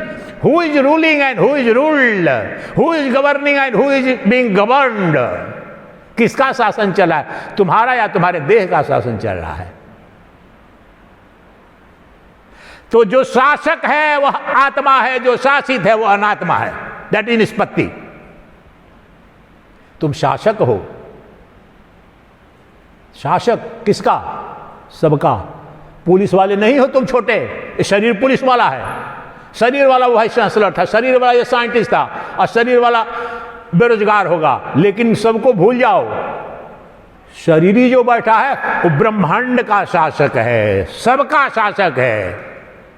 देव, धनुष, दानव, सबका शासक। तो यहां पर अपने पर लागू होगा, वो ब्रह्मांड पर लागू है। पहले यहां तो समझो, ब्रह्मांड में वो समझ में नहीं आएगा, अपने शरीर पर जाओ। शरीर में कहां पर? तो शरीर मैं तय करता हूं ना, भोजन करने जाऊंगा। अब देखो रोज जो घटित हो रहा था, जितना भी कहे बेचारा मैनेजर 10 बजाते हम लोग करते करते, तो निर्णय लिया ये करके, चलो आज 9:15 बजे निर्णय लिया ना, मन को निर्देश दिया, गए। मन को निर्देश देंगे गंगा स्नान कर। कौन निर्णय लेता है? निर्णय तो मैं लेता हूं ना, निर्णय तो आप लेते हो ना। शासन किसका है? ये शरीर जड़ है, मुर्दा है, शव है, ये कैसे तुम पर शासित कर सकता है? इतना भी नहीं समझ में आ रहा है? कैसे समझ में आएगा? मुर्दे की तरह जिए हो तो नहीं समझ में आएगा, ये भी बता रहा हूं। युग युग बीत जाएंगे। ओपन योर आइज, होश में आओ, होश में आओ। तो वह ये जितने प्रिंसिपल बताएं उसमें जो आत्मा है, तो आत्मा शासक है, अर्थात डायरेक्टर है, निर्देशक है, नियामक है, और जो रूल्ड है, रेगुलेटेड वन है, वो शरीर है। और शरीर में तीनों मन बुद्धि है। इसलिए जो जिसका शासक है, इसलिए ईश शब्द का मतलब जानते हो? ईश से ईश्वर बना है। ये पता है कि नहीं पता है? शब्दों का अर्थ वैदिक ग्रामर थोड़ा समझे तो कुछ पढ़ने की जरूरत न पड़े। ईश means to govern, to rule, शासन करना। उससे बना ईश्वर, और वो परमेश्वर, परम ईश्वर तुम्हारी आत्मा है, उसी का शासन चलता है। दूसरे किसी की सत्ता ही नहीं है। वो शाश्वत सनातन शासक है। उसकी इच्छा के बगैर न ब्रह्म न सूर्य न चंद्र, कुछ भी। क्योंकि मेरे जगने से, परसों जो श्लोक बोला था, ना तत्र सूर्यो भाति न चंद्र तारकः, मेरे होने, मेरी उपस्थिति में ये जगत की सत्ता ही आती है तो शासन कौन कर लेगा? मेरे बिना कुछ रहता ही नहीं है, मैं जब हूं तब सब कुछ है। इसलिए मैं, जो शासन करता है, जिसका शासन है, जिसका आदेश चलता है, वह है आत्मा, और जिस पर शासन चल रहा है वो है अनात्मा। Any doubt sir? समझ में नहीं आ रहा है, लगता है कि आया समझ में? साक्षी मात्र, कर्ता भोक्ता। ये जो शरीर है, अब शरीर में विशेष रूप से यहां पर सूक्ष्म शरीर को लेना पड़ेगा रेलिवेंट से, वो हमेशा कर्ता भोक्ता भाव। भूख लगी है, प्यास लगी है, मेरे को अपमानित मत करो स्वामी जी, मेरे को बड़ा सम्मानित कर दिया, ये सब जो है ये अनात्मा के ही गुण धर्म है। लेकिन आत्मा का क्या धर्म है? ये सब अनुभूतियों का केवल वो प्रकाशक है, साक्षी मात्र है। As in the case of this hall, the lights are mere illuminer, revealer, प्रकाश मात्र है, सुखी दुखी नहीं होता। ब्रह्म ज्ञान को सुन करके वो ट्यूबलाइट, ऐसा नहीं बड़ा मैं तो धर्मात्मा हो गया, ये ब्रह्म ज्ञान सुन लिया, कोई भजन चल, कुछ नहीं, उसका कुछ लेना देना नहीं, लेकिन प्रकाशित करने का वो काम करेगा। तो जो शुद्ध चैतन्य है वो सुखी दुखी नहीं, वो आनंद स्वरूप है अपने आपा में, तुम्हारा आत्मा। लेकिन जो सुखी दुखी होता है, मान अपमान को, वो शरीर है, वो अनात्मा है। आया समझ में कि नहीं समझ में आया? तो कर्ता भोक्ता का भाव, जिसे लगता है मैंने बहुत बढ़िया काम किया, मैंने सत्संग अटेंड किया, बड़ी कृपा बरसा दिया आपने, ये सब मन के धर्म है। साक्षी तो आपने पाप किया, जो कुछ भी किया, साक्षी पापी नहीं, उसका भी वो प्रकाशक। आपने पुण्य किया, उसका भी प्रकाश। ब्रह्मत पालना, ये 99% सनातन धर्मियों को भी, अरे महाराज जी आप बोलते हो कि आत्मा का कुछ लेना देना, चाहे पाप और पुण्य, ये उनके बस का है नहीं समझने, वो उससे परे है। पाप पुण्य माइक सत्ता है, और जो इन दोनों से परे है, कर्ता भोक्ता से परे जो साक्षी है, वह तटस्थ कुटस्थ चैतन्य है, वो ब्रह्म है, तुम्हारी आत्मा है। इसलिए जहां कुछ मैंने किया या मैंने भोगा, समझ लेना तुम्हारा अहंकार है, तुम्हारा मन है, तुम्हारा शरीर है। और यही साधना अंत में अंतिम साधना है ये वेदांत की। जुग जुग लग जाते हैं, ये छूटता नहीं हम आत्मा को। देखो मैंने इतनी बड़ी गौशाला बनाई, इतने आश्रम बने, देखो मेरे कुछ 7 करोड़ मेरे चेले बन गए, जुग जुग लगेंगे भी तेरे बंधन में। कर्ता भोक्ता तुम्हारा शरीर है, तुम साक्षी मात्र हो, अर्थात शरीर अनात्मा, आत्मा तो नित्य अकर्ता भोक्ता है। अब ये सुनकर के बहुत आदमी, बड़े बड़े ज्ञानी महाराज सब दुखी हो जाएगा। महाराज मैंने इतने, अब ये बात जाकर के बताओ अदानी को, सारे आश्रमों को 5-10 करोड़, या अंबानी भी कुंभ में देखा, उधर 5 करोड़ भोजन कराने के लिए दिया, उधर दे दिया, वहां चलो उसको बोलो कि इसका कुछ सत्य से नहीं। अरे महाराज ये तो हमारा डुबा दिया आपने इतना करोड़ रुपया। तो डूबा नहीं बेटा, वो धर्म का विषय है, उसकी उपयोगिता है। लेकिन ये जो यात्रा है वो धर्म कर्म जहां संपन्न है उसके बाद की, अध्यात्म की यात्रा धर्म की सीमा जहां संपन्न होती है उसके बाद की है। ये भी 99% नहीं जानते हैं मूर्ख। ये जब तक समझ में नहीं है क्या घटेगा अद्वैत वेदांत। धर्म से कुछ लेना देना नहीं है, धर्म से इतना ही लेना देना है, वर्णाश्रम धर्म है, अंतःकरण की शुद्धि के लिए वर्णाश्रम धर्म का पालन करके, क्योंकि तब समझ में आएगा। लेकिन जब यात्रा वो शुरू कर दिया पात्रता, फिर धर्म और अधर्म वहां पर बचता ही नहीं है।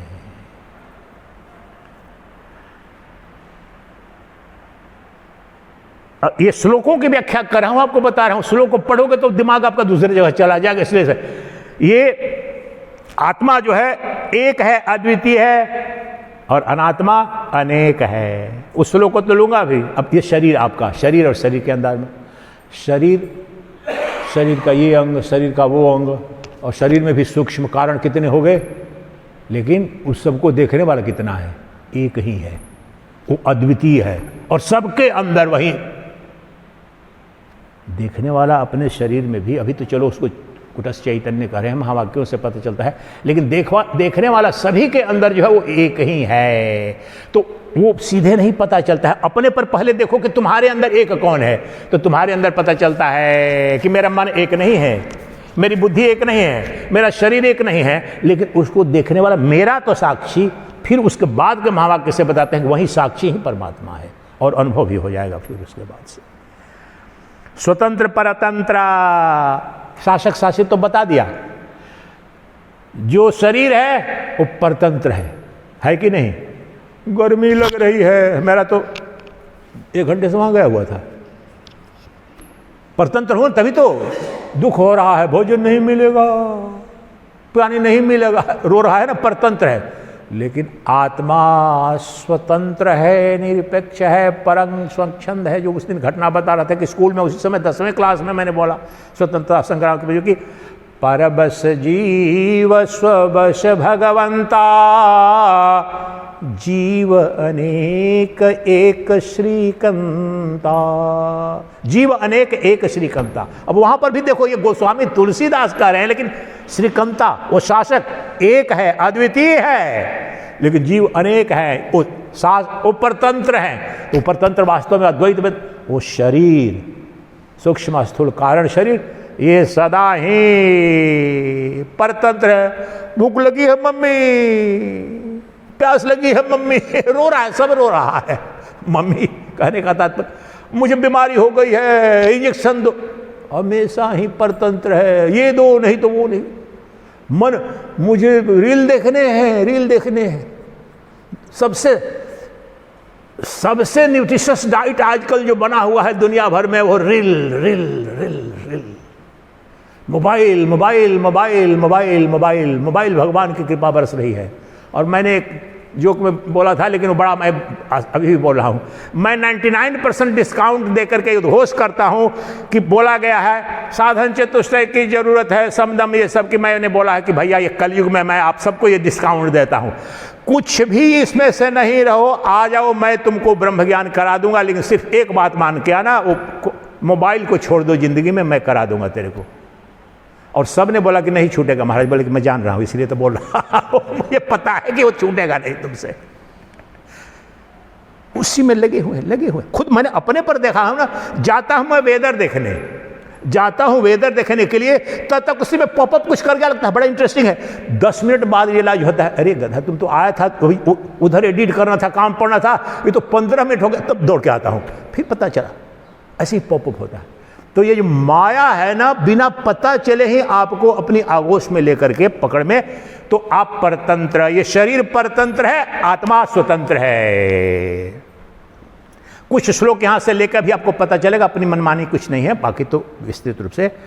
और जो आत्मा है आनंद रूप है, जो परतंत्र है ही नहीं, तो उसका अपना स्वरूप है, स्वतंत्र है। और परतंत्र हो जाओगे, भगवान भी रहोगे अगर परतंत्र हुए। प्रधानमंत्री तो परतंत्र है, लोकतंत्र वाले। अभी थोड़ा ट्रंप साहब की बुद्धि थोड़ी सुधरी है, इलेक्शन है नवंबर में वहां पर, तो इसलिए जल्दी जल्दी शांति वार्ता थोड़ा कंप्रोमाइज भी कर रहा है, क्योंकि पहले समय वाला राजा महाराजा नहीं हो आप, चीन वाले को नहीं, वहां पर तो डिक्टेटर है। व्यवहारिक पक्ष में समझो, जो जिसका शासन निरंकुश है ना, वो चिंता नहीं करेगा। लेकिन अभी लोकतंत्र वाले परतंत्र हो, तो परतंत्र और जो स्वतंत्र होगा, तो सांसारिक जगत में परतंत्रता किसी को पसंद नहीं, और तुम व्यवहारिक जगत, तो जिस पर किसी का शासन नहीं चलता और जिसका शासन सब पर चलता है, वो है तुम्हारी आत्मा। नित्य स्वतंत्र है और आनंद रूप है, ये बता रहा था। जब तक स्वतंत्रता नहीं, वो गोस्वामी तुलसीदास वाली क्या हो पंक्ति,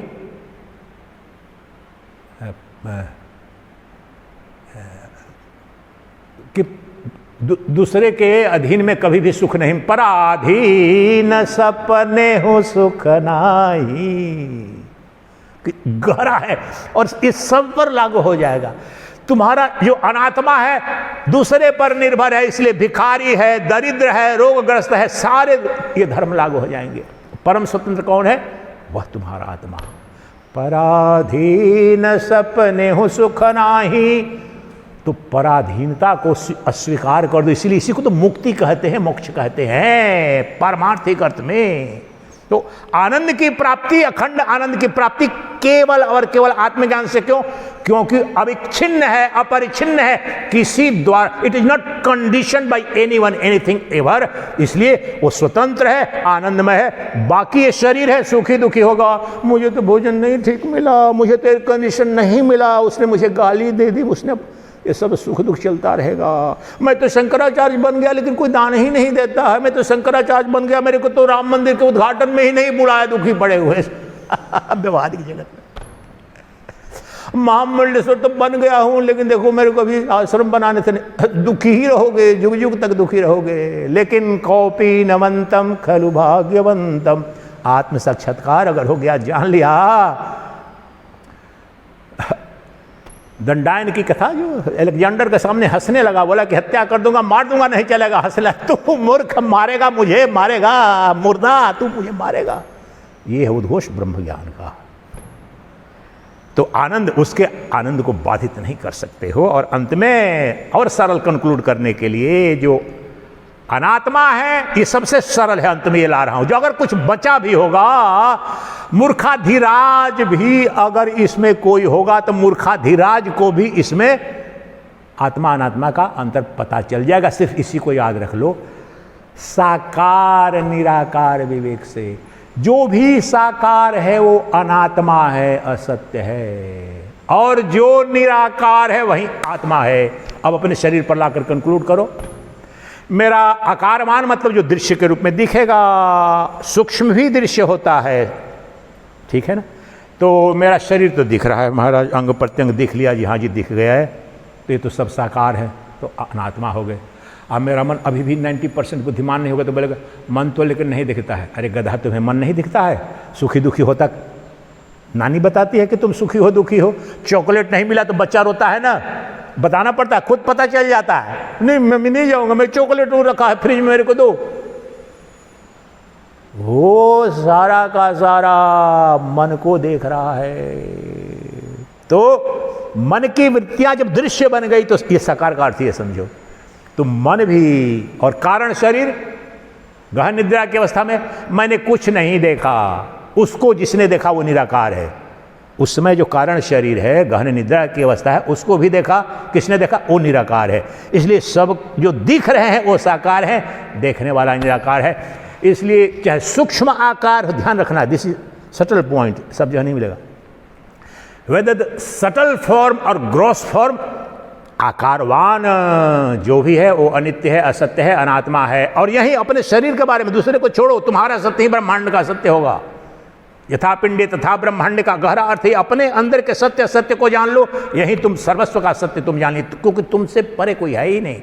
तो इसलिए जो कुछ भी साकार है, अर्थात जो दिख रहा है, स्पष्ट दृश्य के रूप में दिख गया, भिन्न के। अब ये 12 को किसी को पकड़ के कभी भी आपको चुनौती दे रहा हूं, आप बीच से कहीं निकालना, सब पर 12 के 12 लागू कर दूंगा। तो जो साकार होगा स्वभावतः वो दुख रूप होगा, परतंत्र होगा, वो अनेक होगा, कर्ता भोक्ता भाव में होगा, वो शासित होगा, परिच्छिन्न होगा, भिन्न सदा होगा मुझसे, वो जड़ होगा, दृश्य होगा, विकारी होगा, नित्य होगा। और जो मेरी आत्मा है, सब अब लागू कर दो, वो निराकार है। जो अंतिम बताओ, निराकार है जिसे नहीं देख पा रहे, जो सबको देख पा रहा है, अर्थात साकार को देख पा रहा है, वो निराकार है। तो क्या उसके और गुण? जो निराकार है वो आत्मा है, वह आनंद स्वरूप है, स्वतंत्र है, साक्षी मात्र है, कर्ता भोक्ता नहीं है, एक अद्वितीय है, दूसरा है ही नहीं, सुखी दुखी क्यों होगा?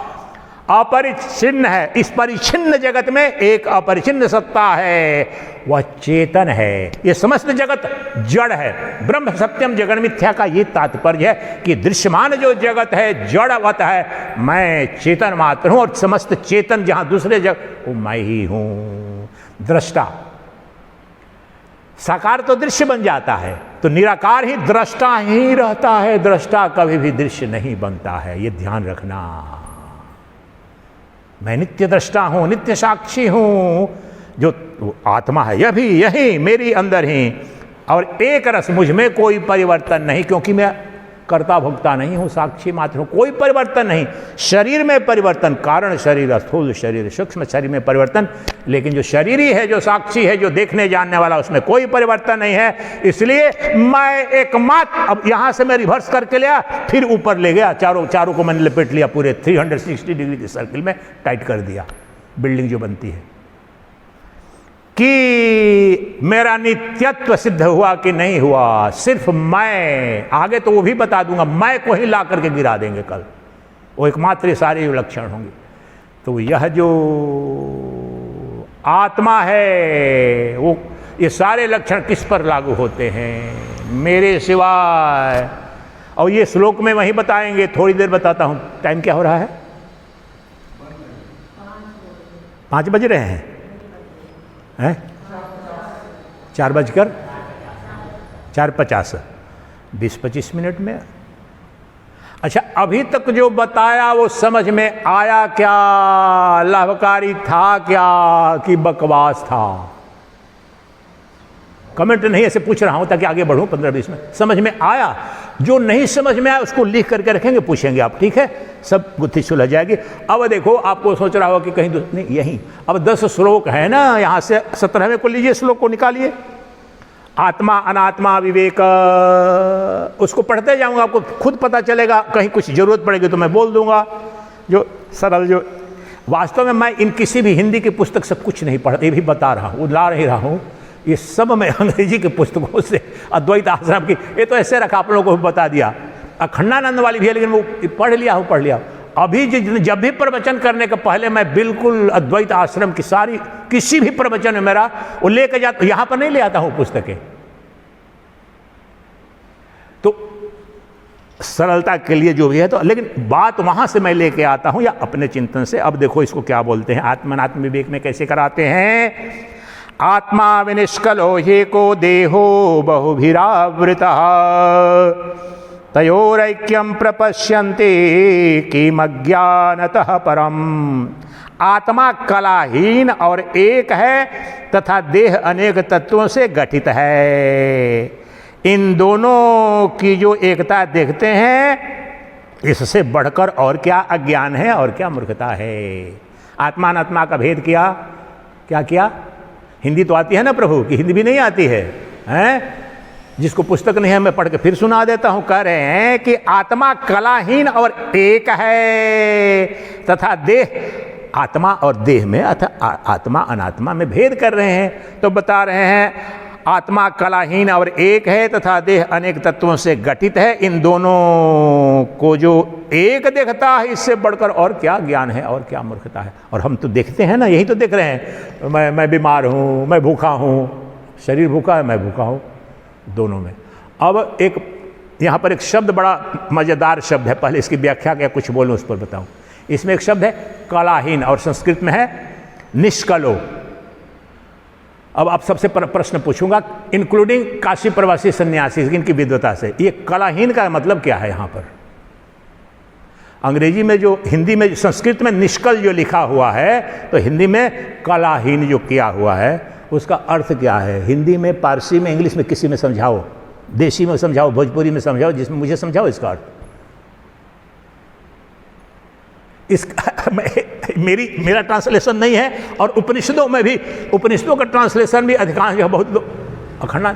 ये इसका अर्थ क्या है भाई? ये पारसी का शब्द नहीं है, ये संस्कृत का शब्द निष्कल, मैंने कलाहीन, ये उसका हिंदी, कलाहीन का मतलब क्या है ये बताओ। आप लोगों को लग रहा होगा ना कि ये आकर के बोल देता हूं, मैंने दशकों लगाए हैं एक एक शब्द को समझने में प्रभु, वो समझ नहीं पाओगे। आप लोग नहीं समझ रहे हैं ना कि कला का मतलब, कला मतलब समझो कि art, it is not art, nothing doing artistic. अब इसको ऐसे खोल दूंगा कि क्षण भर में हंसने लगोगे। कल पुर्जा सुना है आपने? कल पुर्जा, नट बोल्ट, ये अर्थ है इसका। और ये समझने में 2 दशक मुझे लगे थे। और खूब वेदांत की जितनी हिंदी में पुस्तकें हैं, और वो भी महात्मा लोग जो ट्रांसलेशन करते गए हूं, अब पकड़ लिया मैंने, उनको भी समझ में नहीं आ रहा है। कल पुर्जा, चलो ये मशीन आ गई, ये आ गई, हमारी गाड़ी आ गई, तो कल पुर्जे नट बोल्ट होते हैं ना, कल पुर्जा यानी पार्ट्स। जैसे अपन बोल शरीर के कल पुर्जा थोड़ा गड़बड़ हो रहा है, लीवर में ये प्रॉब्लम हो गई है, हार्ट में कल पुर्जा इसका हुआ ना, इसका, या कार की या प्लेन की, उस अर्थ में यहां पर कल। तो अब देखो क्या बता रहे हैं, कह रहे हैं कि आत्मा एक है और कला रहित है, मतलब पार्टलेस रियलिटी, 2, 3, 4 नहीं है, लेकिन शरीर अनेक इसके पार्ट्स हैं। ये सिर, ये आंख, ये नाक, ये लीवर, पैर है कि नहीं है? यहीं पर देखो दूसरी विधि कि आत्मा के कितने अंग हैं, आत्मा के कितने विभाग हैं, साक्षी के कितने? एक ही है। आपने नहीं बोला कला वाला, ठीक बोला मैंने कि गलत बोला है? आप जान रहे थे? तो parts, without fractions, one integrated unified homogeneous mass of pure consciousness, ये अंग्रेजी में होमोजीनियस मास ऑफ कॉन्शियसनेस। लेकिन तुम्हारे बॉडी पर एब्सोल्युटली नॉट, कुछ भी होमोजीनियस नहीं है। ये बाल हैं, ये सिर के बाल, ये दाढ़ी के बाल, ये नाखून, ये अंगुली, ये हजारों कितने पार्ट्स हैं। अब तो ये डीएनए का साइंस है, आप जानते हैं, बिलियंस पार्ट्स। प्रेगनेंसी वगैरह का जो साइंस देखने पर पता चलने पर अनबिलीवेबल लगता है। और कितना स्पर्म जो इतना छोटा होता है, कितने होते हैं और कितना क्या क्या होता है, और आपके एक एक सेल के अंदर कितने गुण धर्म जो होते हैं, गुणसूत्र जो डीएनए के, तो millions and billions of parts.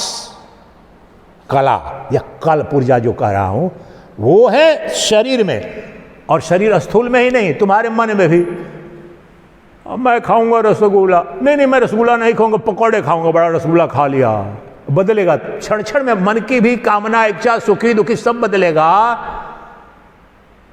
इसलिए जो बहुत अंगों से, अवयवों से, अवयव जिसे बोलते हैं ना, वहीं कला के तात्पर्य में, तो बहुत सारे अनंत अवयव इसके हैं, लेकिन आत्मा जो है एक, उसमें कोई अवयव नहीं है। वन, अंग्रेजी में उसको बोलते हैं one homogeneous undivided indivisible mass of pure consciousness, that is your own आत्मन। इस भेद पर यहां बताया आत्मा अनात्मा भेद। और ये जानते हुए भी देख लो स्पष्ट है, फिर भी इस शरीर को ही बोलते हैं मुझे भूख लगी है। जिसको भूख लगी है वो शरीर है। आशा, मन, मैं बहुत अपमानित हुआ हूं, वो भी शरीर है। तो ये गड्ढमड्ढ जो है ना, उसको ही दूर करने को ब्रह्म विद्या कहते हैं कि जड़ अनात्म शरीर मन बुद्धि को ये सुख दुख जन्म मृत्यु मान अपमान पाप पुण्य हो रहे हैं, आत्मा में वो भी नहीं है। तो आत्मा जो है एक है, अद्वितीय है, लेकिन जो शरीर है उसमें उसके बहुत से अंग हैं। अंतर समझ में आया कि नहीं समझ में आया? दूसरा लो, आत्मा, अब ये इसकी व्याख्या कर चुका हूं, लेकिन पढ़ देता हूं, आपको पता चल जाएगा सब। और इसके इनका पढ़ो, व्याख्या जो कुछ पढ़ोगे, बहुत पढ़ोगे, कितना जाएगा आप जाके खुद कोशिश करना, आप लोग यहीं पर हैं। आत्मा नियामक शांतर देहो बाह्यो नियम्य कहा तयोरैक्यम प्रपश्यन्ति किम अज्ञानमतः परम। आत्मा नियामक मीन्स गवर्नर, रूलर, शासक। नियामक और अंतर्वर्ती है तथा देह बाह्य और नियम्य है। इन दोनों को जो एकता देखता है, इससे बढ़कर और क्या ज्ञान है, क्या मूर्खता है। यहाँ पर एक दूसरा शब्द वो बहुत महत्वपूर्ण है, बहुत समय लगा उसको समझाने में। जो आपकी आत्मा को क्या बोला जाता है? इनर मोस्ट, प्रत्येक वस्तु एंड पराक वस्तु। मैंने कहीं पीछे प्रवचन किया कि प्रत्येक पराक विवेक से तत्काल आत्म साक्षात्कार।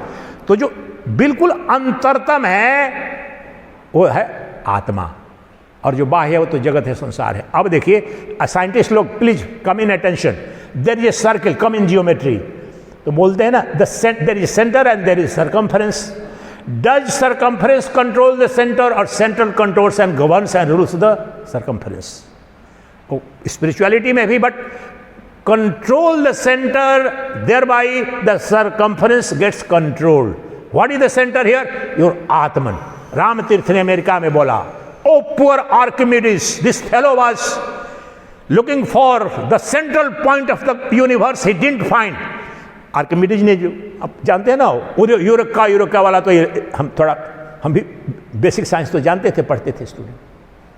तो बोला कि दूसरी वाली बात नहीं जानते थे। तो बहुत स्वामी रामतीर्थ ने कहा कि if only this poor Archimedes had studied Upanishads he would have got. तो वो बोलता था, उसने बोला था आर्किमिडीज ने कि मुझे इस ब्रह्मांड का केंद्र दिखा दो, ये पता चल जाए तो I will shake the entire universe with in seconds. Scientist बोल रहा अपने समय का सबसे बड़ा।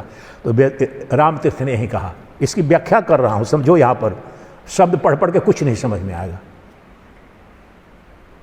कि उस आर्किमिडीज को पता, अगर जो उपनिषद पढ़ा रहता, इसके ऋषियों का पता रहता, तब उसको पता चल जाता कि वो केंद्र इस ब्रह्मांड का और कुछ नहीं, वो आत्मा है।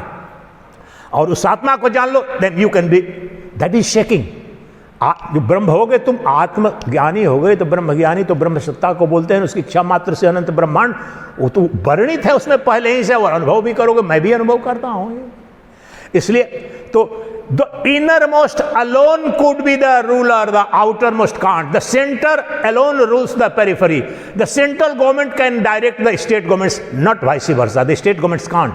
हर तरह से लाके आपको क्लियर करने की कोशिश कर रहा हूं। राज्य सरकार का शासन केंद्र सरकार पर नहीं चलता है, कोई संविधान में। I been student of constitution, छोटे बच्चे के रूप में।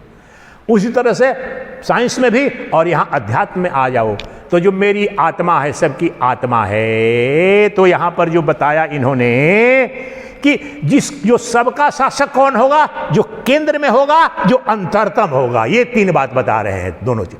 जो अंतरतम होगा, वही यहां पर दो शब्द बोला, जो अंतरतम, आत्मा अंतरतम है और सबका नियामक है, और देह बाह्यतम है और शासित है। That's all. आत्मा शासक है, नियामक है, रेगुलेटर है, गवर्नर है, और कहां बैठा है आत्मा? यही तो अंतरात्मा बोलते हैं ना, अंतरात्मा, प्रत्येगात्मा केंद्र पर है वहीं अंत में। और शरीर बाह्यतम है और शासित है, रेगुलेटेड है। आत्मा यही तो बताया, शासक और शासित। इस ईश का शासन है सर्वत्र। आया समझ में? नहीं समझ में आ? कुछ नहीं समझ में आ रहा है, हैं? तू सोते नहीं हो क्या रात में? तुमको सुबह में भी देखा, कई दिन देखा, मैंने सोचा कि एक दो दिन किसी को ये दिया सकते, तुम सुबह में भी सोया जैसा तुमको लगता है। क्या बात है? आदमी कम से, यहाँ तो 2-3-4 घंटे से ज़्यादा का नहीं होता है। यहाँ पर तो भारत में भी इतनी गर्मी भी पड़े, मुझे तो फिर भी सो नहीं पा, तो ये 2 घंटे का प्रवचन में फिर जो ये झपकी दिखाई पड़ती है ना, तो इसका क्या हुई जुआसन, क्या कर, कोई कारण है? नींद नहीं आती है? नहीं नींद आती है, क्या बात है? जब नींद आएगी आदमी तो टेंशन नहीं सुन, मैं देख रहा हूँ, ऐसे नहीं बोल रहा हूँ बेटा, बहुत दूर से बार पकड़ लेता हूँ। विशेष रूप से इसलिए बोला तो जुआ है ना। तुमको सुबह वही 2 दिन मैंने देखा, एक दिन कोई हो सकता है, कोई कारण हो जाता है एक दिन के कारण से। फुल अटेंशन में जब यहाँ पर आएगा ना वेदांत, तो नींद आ रही हो क्या समझ में आएगा? नींद नहीं, सब कुछ 100% ठीक करके आते हैं, फिर भी नहीं समझ में आता है वेदांत। प्रभु अलर्ट नहीं रहोगे तो कैसे समझ में आएगा? आत्मा ज्ञानमय पुण्यो देहो मांसमय। अब आत्मा अनात्मा का क्या बता रहे हैं, ये पढ़ लीजिए, बहुत सुंदर सुंदर है। आत्मा ज्ञानमयो पुण्य देहो मांसमयो शुचि तयोरैक्यम प्रपश्यन्ति किमज्ञानमतः परम। हिंदी आप पढ़ लेना, मुझे महत्वपूर्ण बातें बता रहे हैं। जो आत्मा है वो पुण्यमय है, स्वच्छ है, शुद्ध है, और ये शरीर विकारी है, गंदगी है, मांस रुधिर का, गंदगी का खजाना। शंकराचार्य बोलते हैं ना, मल भांड, भांड जिसे बोलते हैं ना, मल का द्वार। तो शरीर ही पूरा मल का भांड है, और आत्मा पवित्रतम है, शुद्धतम, उसको कोई स्पर्श नहीं कर सकता। उदाहरण देखो, अभी बरसात अगर 2-4 दिन बाद शुरू हो जाएगी, 1-2 हफ्ते में बरसात, तो यहाँ पर आकाश पूरी बादलों से गड़गड़ा करके, और बरसात से लगे कि एकदम छिप गया, ये हो गया, सूर्य भी छिप गया। तो सूर्य वास्तव में छिप गया, या कि आकाश को स्पर्श कर पाएंगे बादल, न सूर्य प्रभावित हुआ। वह चैतन्य आकाश, वह सच्चिदानंद स्वरूप आत्मा तुम हो। ये शरीर सुखी दुखी होगा, मन बुद्धि दुखी दुखी होंगे, मरेंगे जिएंगे, उस आत्मा में और शरीर तो अपवित्र हो जाएगा। तो गंदा जाते हो तो सुबह में कितना स्नान करना पड़ता है, बदबू आने लगती है, इतना बार स्नान ना करो तो। आत्मा को कोई स्नान नहीं करना है, आत्मा को कुछ नहीं करना है, कोई जप तप नहीं आत्मा को करना है। सारे जप तप आत्मा को जानने के लिए हैं, सारे पूजा पाठ आत्मा को प्राप्त करने के लिए है। आत्मा नित्य पवित्र है, उसे क्योंकि असंग है। संग दोष ही जिसमें नहीं तो अपवित्रता आएगी कहां से? और शरीर सदा संग दोष से युक्त है। क्षण भर में गर्मी, क्षण भर में दोष, क्षण भर बीमारी, 50 बीमारियां। ये अंतर आत्मा में अनात्मा में। आत्मा प्रकाशकः स्वच्छो देहस्तामस उच्यते तयोरक्यम प्रपश्यन्ति किमज्ञानमतः परम। आत्मा प्रकाशक है, देखने दिखाने वाला है, और शरीर जड़ है। वो शरीर किसी को देखता है क्या? शरीर मन बुद्धि किसी को देख नहीं सकते। इन सबका प्रकाशक जो शुद्ध चैतन्य है वह है। फिर भी तुम यही कह रहे, फिर भी तुम आत्मा अनात्मा में भेद नहीं कर पा रहे हो, इससे बड़ी अज्ञानता क्या है? ये शंकराचार्य के ये प्रश्न पूछते हैं। इतना अंतर है, दिन और रात को पहचान लेते हो, अंधेरे और प्रकाश को पहचान लेते हो, पवित्र अवित्र को पहचान लेते हो, और इतना स्पष्टता से ये बता रहे हैं, तो तुम क्यों नहीं पहचान पा रहे हो भाई? जो पवित्र है, असंग है, जिसे स्पर्श ही नहीं कर सकते हो, वो तुम्हारी आत्मा है। और शरीर सदा ही अपवित्र है, सदा ही गंदगी का भंडार है, मल भांड है। फिर भी तुम बोलते हो मुझे भूख लगी है, मैं सुखी हूं, मैं दुखी हूं। नहीं, तुम सुखी दुखी नहीं हो सकते। तुम भूख प्यास ये प्राण के धर्म है, शरीर के धर्म है। इसके साक्षी हो, इसके प्रकाशक हो, इसके जानने वाला हो। तो केवल ये प्रकाशक मात्र है। आत्मा नित्यो ही सदरूपो देहो नित्यो ही सन्मयः। आत्मा नित्य है, अनित्य है वही सत्य है, और शरीर अनित्य है, असत्य है। कल से तो यही बता रहा हूं कि और कुछ बता रहा हूं। आत्मा एकमात्र नित्य है, दृष्टा है, सबका साक्षी है। शरीर तो दृश्य है, आ रहा है, जा रहा है। फिर भी ये पता नहीं चल पा रहा है, अपने को बोल रहा है मैं मर रहा हूं, मैं जी रहा हूं, मैं सुखी दुखी। इससे बड़ा क्या ज्ञान है? ये कह रहे हैं शंकराचार्य भाग। आत्मनस्तव प्रकाशत्वं यत् पदार्थावभासनम नन्यादि दीप्तिवत्तिप्तिर्भवत्यान्ध्यं यतो निशि। इसमें गूढ़ रहस्य है। इसको जो कहना चाह रहे हैं, जो आपका वृत्ति बोध है, वृत्ति ज्ञान है प्रत्येक वस्तु का, उसका अधिष्ठान जो है वो आत्मा है। अर्थात अनात्मा का जो बोध, अनात्मा का जो ज्ञान जो हो रहा है मन बुद्धि के द्वारा, वहीं पर उसके अधिष्ठान के रूप में जो विद्यमान है वो आत्मा है, वो तू है। फिर भी तू आत्मा अनात्मा का अंतर नहीं जान पा रहा है, तो इससे बड़ा अज्ञान क्या है? इससे बड़ी मूर्खता क्या है? समझ में आया जो कहा मैंने? क्या कहा?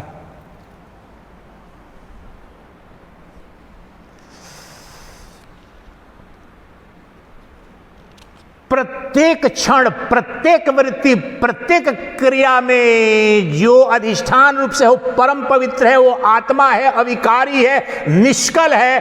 फिर भी तुम विकारी, अनित्य, अपवित्र शरीर से तुमने उसे मिक्सअप कर दिया। ये मूर्खता को उजागर कर रहे हैं। अब ये जो 22वां है, इसकी थोड़ी गहराई है इसमें, इसको लेते हैं। आत्मनस्त्व प्रकाशत्वं यत् पदार्थावभासनम नन्यादि दीप्तिवद्दीप्तिर् भवत्यान्ध्यं यतो निशिः।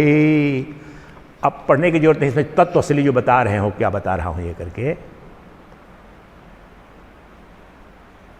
आत्मा का प्रकाश सूर्य प्रकाश, चंद्र प्रकाश, तारा प्रकाश, विद्युत प्रकाश, अग्नि प्रकाश की तरह नहीं है। क्या अंतर है? बहुत मौलिक सूत्र है, मौलिक बात है अंतर। सिर्फ आत्म प्रकाश जो है, चैतन्य प्रकाश है, वह एक अद्वितीय है, अर्थात उसका विरोधी नहीं है। बाकी सब प्रकाश में आ जाओ, सूर्य प्रकाश, चंद्र प्रकाश, तारा प्रकाश, या अग्नि प्रकाश, या विद्युत प्रकाश है, इन सब के होते हुए अंधेरा भी, सूर्य के होते हुए अंधेरा भी होता है। ध्यान से सुनना ये बात, इसमें बहुत गहरा रहस्य है। अग्नि जहां रहेगी तो रहेगी, नहीं रहेगी तो शीतलता लगेगी। दीपक जहां रहेगा वहां प्रकाश, नहीं तो अंधेरा रहेगा। तो सूर्य जब सूर्य रहेगा वहीं प्रकाश रहेगा, अग्नि जब रहेगी, विद्युत रहेगी, वहीं प्रकाश रहेगा। बाकी जगह अंधेरा, यानी द्वैत है, उसका विकल्प है, वैकल्पिक सत्ता है। लेकिन आत्मा निर्विकल्प है, अद्वैत है। क्या मतलब महाराज? सूक्ष्म बात है, समझने में बुद्धि लगाना पड़ेगा। Unlike the light of the sun, moon and the fire, इन सबकी जो प्रकाशक सत्ता है, इसके विपरीत जो आत्म प्रकाश है, चैतन्य प्रकाश है, उसका विरोधी कोई नहीं, उसका अभाव कहीं नहीं। कैसे? कैसे? ऐसे कि चैतन्य प्रकाश केवल सूर्य को ही नहीं प्रकाशित करता, सूर्य का जहां अभाव अर्थात अंधकार का भी प्रकाशक है। See the profundity and depth of this logic.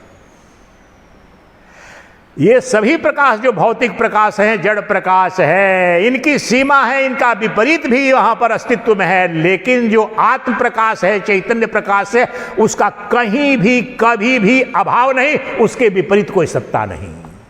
नित्य प्रकाश है, चैतन्य प्रकाश है। और वही तो कैसे बताया कि प्रत्येक वृत्ति में जहां चले जाओ, नॉर्थ पोल में जाओ, साउथ पोल में जाओ, अमेरिका में जाओ, पाप पुण्य जो कुछ भी कर्म कर रहे हो, उसके अधिष्ठान रूप में चेतन का अभाव कहीं नहीं है, चैतन्य का अभाव कहीं सिद्ध ही नहीं हो सकता है।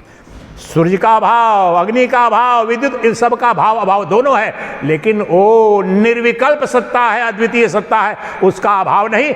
और वह सत्ता तुम्हारी आत्मा, ये बता रहे हैं कि ये भौतिक जगत के प्रकाश तो होते हैं, नहीं होते हैं, लेकिन वह तुम वैसा प्रकाश हो जो नित्य है तुम्हारी।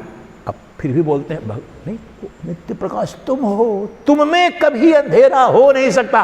पहले दिन ही जनक और याज्ञवल्क्य का जो संवाद दिया था मैंने, क्या बोला था? अपरोक्ष ज्ञान के लिए जो बताया था परसों, अपरोक्षानुभूति क्या है? जनक को पूछा वाल्मीकि ने, दिन में कैसे व्यवहार करते हो? बोले सूर्य प्रकाश में। रात्रि में कैसे करते हो? चंद्र प्रकाश में। जब चंद्र प्रकाश नहीं रहता तो कैसे बर्ताव करते हो? बोले कि अग्नि प्रकाश में, दीपक प्रकाश में। वह भी नहीं रहता है तो कैसे? बोले कि वाणी प्रकाश में, आवाज से पकड़ते हैं। वह भी नहीं रहता जब सो जाते हो,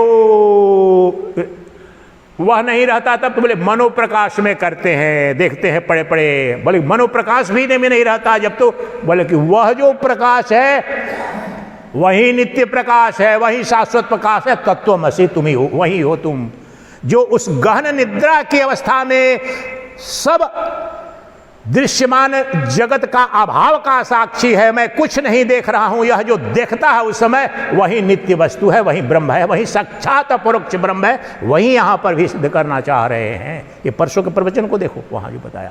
इनमें से कोई भी एक एक अपने आप में ब्रह्म ज्ञान कराने के लिए पर्याप्त है। बार बार कहां से सब जगह से ला रहा हूं ताकि आपको समझ में आ जाए। देहोहमित्ययं मूढ़ो धृत्वा तिष्ठत्यहो जनः ममायमित्यपि ज्ञात्वा घटदृष्टेव सर्वदा। ये अंतिम श्लोक जो ले रहे हैं, घट दृष्टा के समान सर्वदा यह जानते हुए भी कि यह मेरा है, अहो मूढ़ पुरुष, मैं देह हूं, ऐसा मान। ये बहुत महत्वपूर्ण है, ये बड़ा लाभकारी है। इसका अर्थ समझो, पढ़ने से नहीं समझ में आएगा जबकि सरल बात है। क्या बता रहे हैं? ये बोतल किसका है? मेरा है, लेकिन मैं बोतल हो गया क्या? ध्यान से सुन। ये पुस्तक किसकी है? मेरी है कि नहीं? लेकिन मैं पुस्तक तो नहीं हूं, भेद रहता है। तो जब कहता हूं ये देह मेरा ठीक नहीं है, देह मेरा बीमार है, देह मेरा स्वस्थ है, जब बोलता है कि नहीं बोलता है आदमी? ये मन मेरा ठीक नहीं है जी, मन ठीक है, मेरी बुद्धि ठीक है, और दोनों अर्थों में भी। तो जो भी ये मेरा मकान है, तो मेरा मकान है जिसको कहा तुम मकान हो गए क्या? तुम मकान तो नहीं हो गए। तेरी संपत्ति है, तेरी संपत्ति तुझसे भिन्न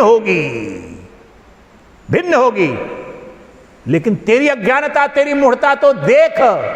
जो शरीर नित्य बोलता है मेरा देह, मेरा मन, मेरा शरीर, मेरा इंद्रिया, उसी को तूने आत्मा मान लिया। बोलता मैं भूखा हूं, मैं मर रहा हूं। ये तेरी मूर्खता है। और उदाहरण देते हैं, उदाहरण मैंने 4-5 दे दिए। उन्होंने कहा कि घट, बोलते हो ये मेरा घड़ा है, तो घड़ा कहते से तुम तो घड़ा नहीं हो गए, घड़ा तेरा है, घड़ा तुमसे भिन्न है। उसी प्रकार से तुम तो आत्मा हो, जानने वाले हो। शरीर तुम्हारा ठीक है कि तुम्हारा शरीर है भी जीव भाव में, लेकिन तुम तो शरीर नहीं हो सकते। मकान अगर तुम नहीं बन पाए, तुम्हारे मकान के चलते घड़ा तुम्हारा है, लेकिन तुम घड़ा नहीं हो गए। जितने भी संबंध हैं, पति मेरा है तो तू पति बन गए क्या? संतान मेरी है, नहीं। वो संबंध को उजागर करता है। तू स्पष्ट प्रतिदिन ये कहता है ये शरीर मेरा है, ये मेरा मन ठीक नहीं, मेरे कान में सुनाई नहीं पड़ रहा है, और फिर भी इसी को तू आत्मा मान रखा है। स्पष्ट तेरे व्यवहार से तेरी मूर्खता स्पष्ट हो रही है। जो कोई भी वस्तु मेरी है वो भिन्नता उसकी सिद्ध हो रही है, ये बता रहे हैं स्वतः सिद्ध है। लेकिन कैसी मूर्खता है इस जीव की तुम्हारी कि खुद ही कह रहे हो मेरा शरीर आजकल ठीक नहीं है स्वामी जी, मैं नहीं आऊंगा इस बार, और फिर तुमने अपने को शरीर ही माना हुआ है। जो कह रहा है कि मेरा शरीर ठीक नहीं है, मेरा पैर चल नहीं पा रहा है स्वामी जी। कई ऐसे भक्त हैं, आते बहुत अच्छे हैं। मेरे सामने ये घटना घट गई, मैं सोचा कि अगली बार आएगा, अगले बेचारा, और शरीर ने पकड़ लिया उनको, काल में ग्रस्त लिया। ये लोग सोचते हैं कि कल आएगा, अगले शिविर मैंने देख रहा हूं। तो शरीर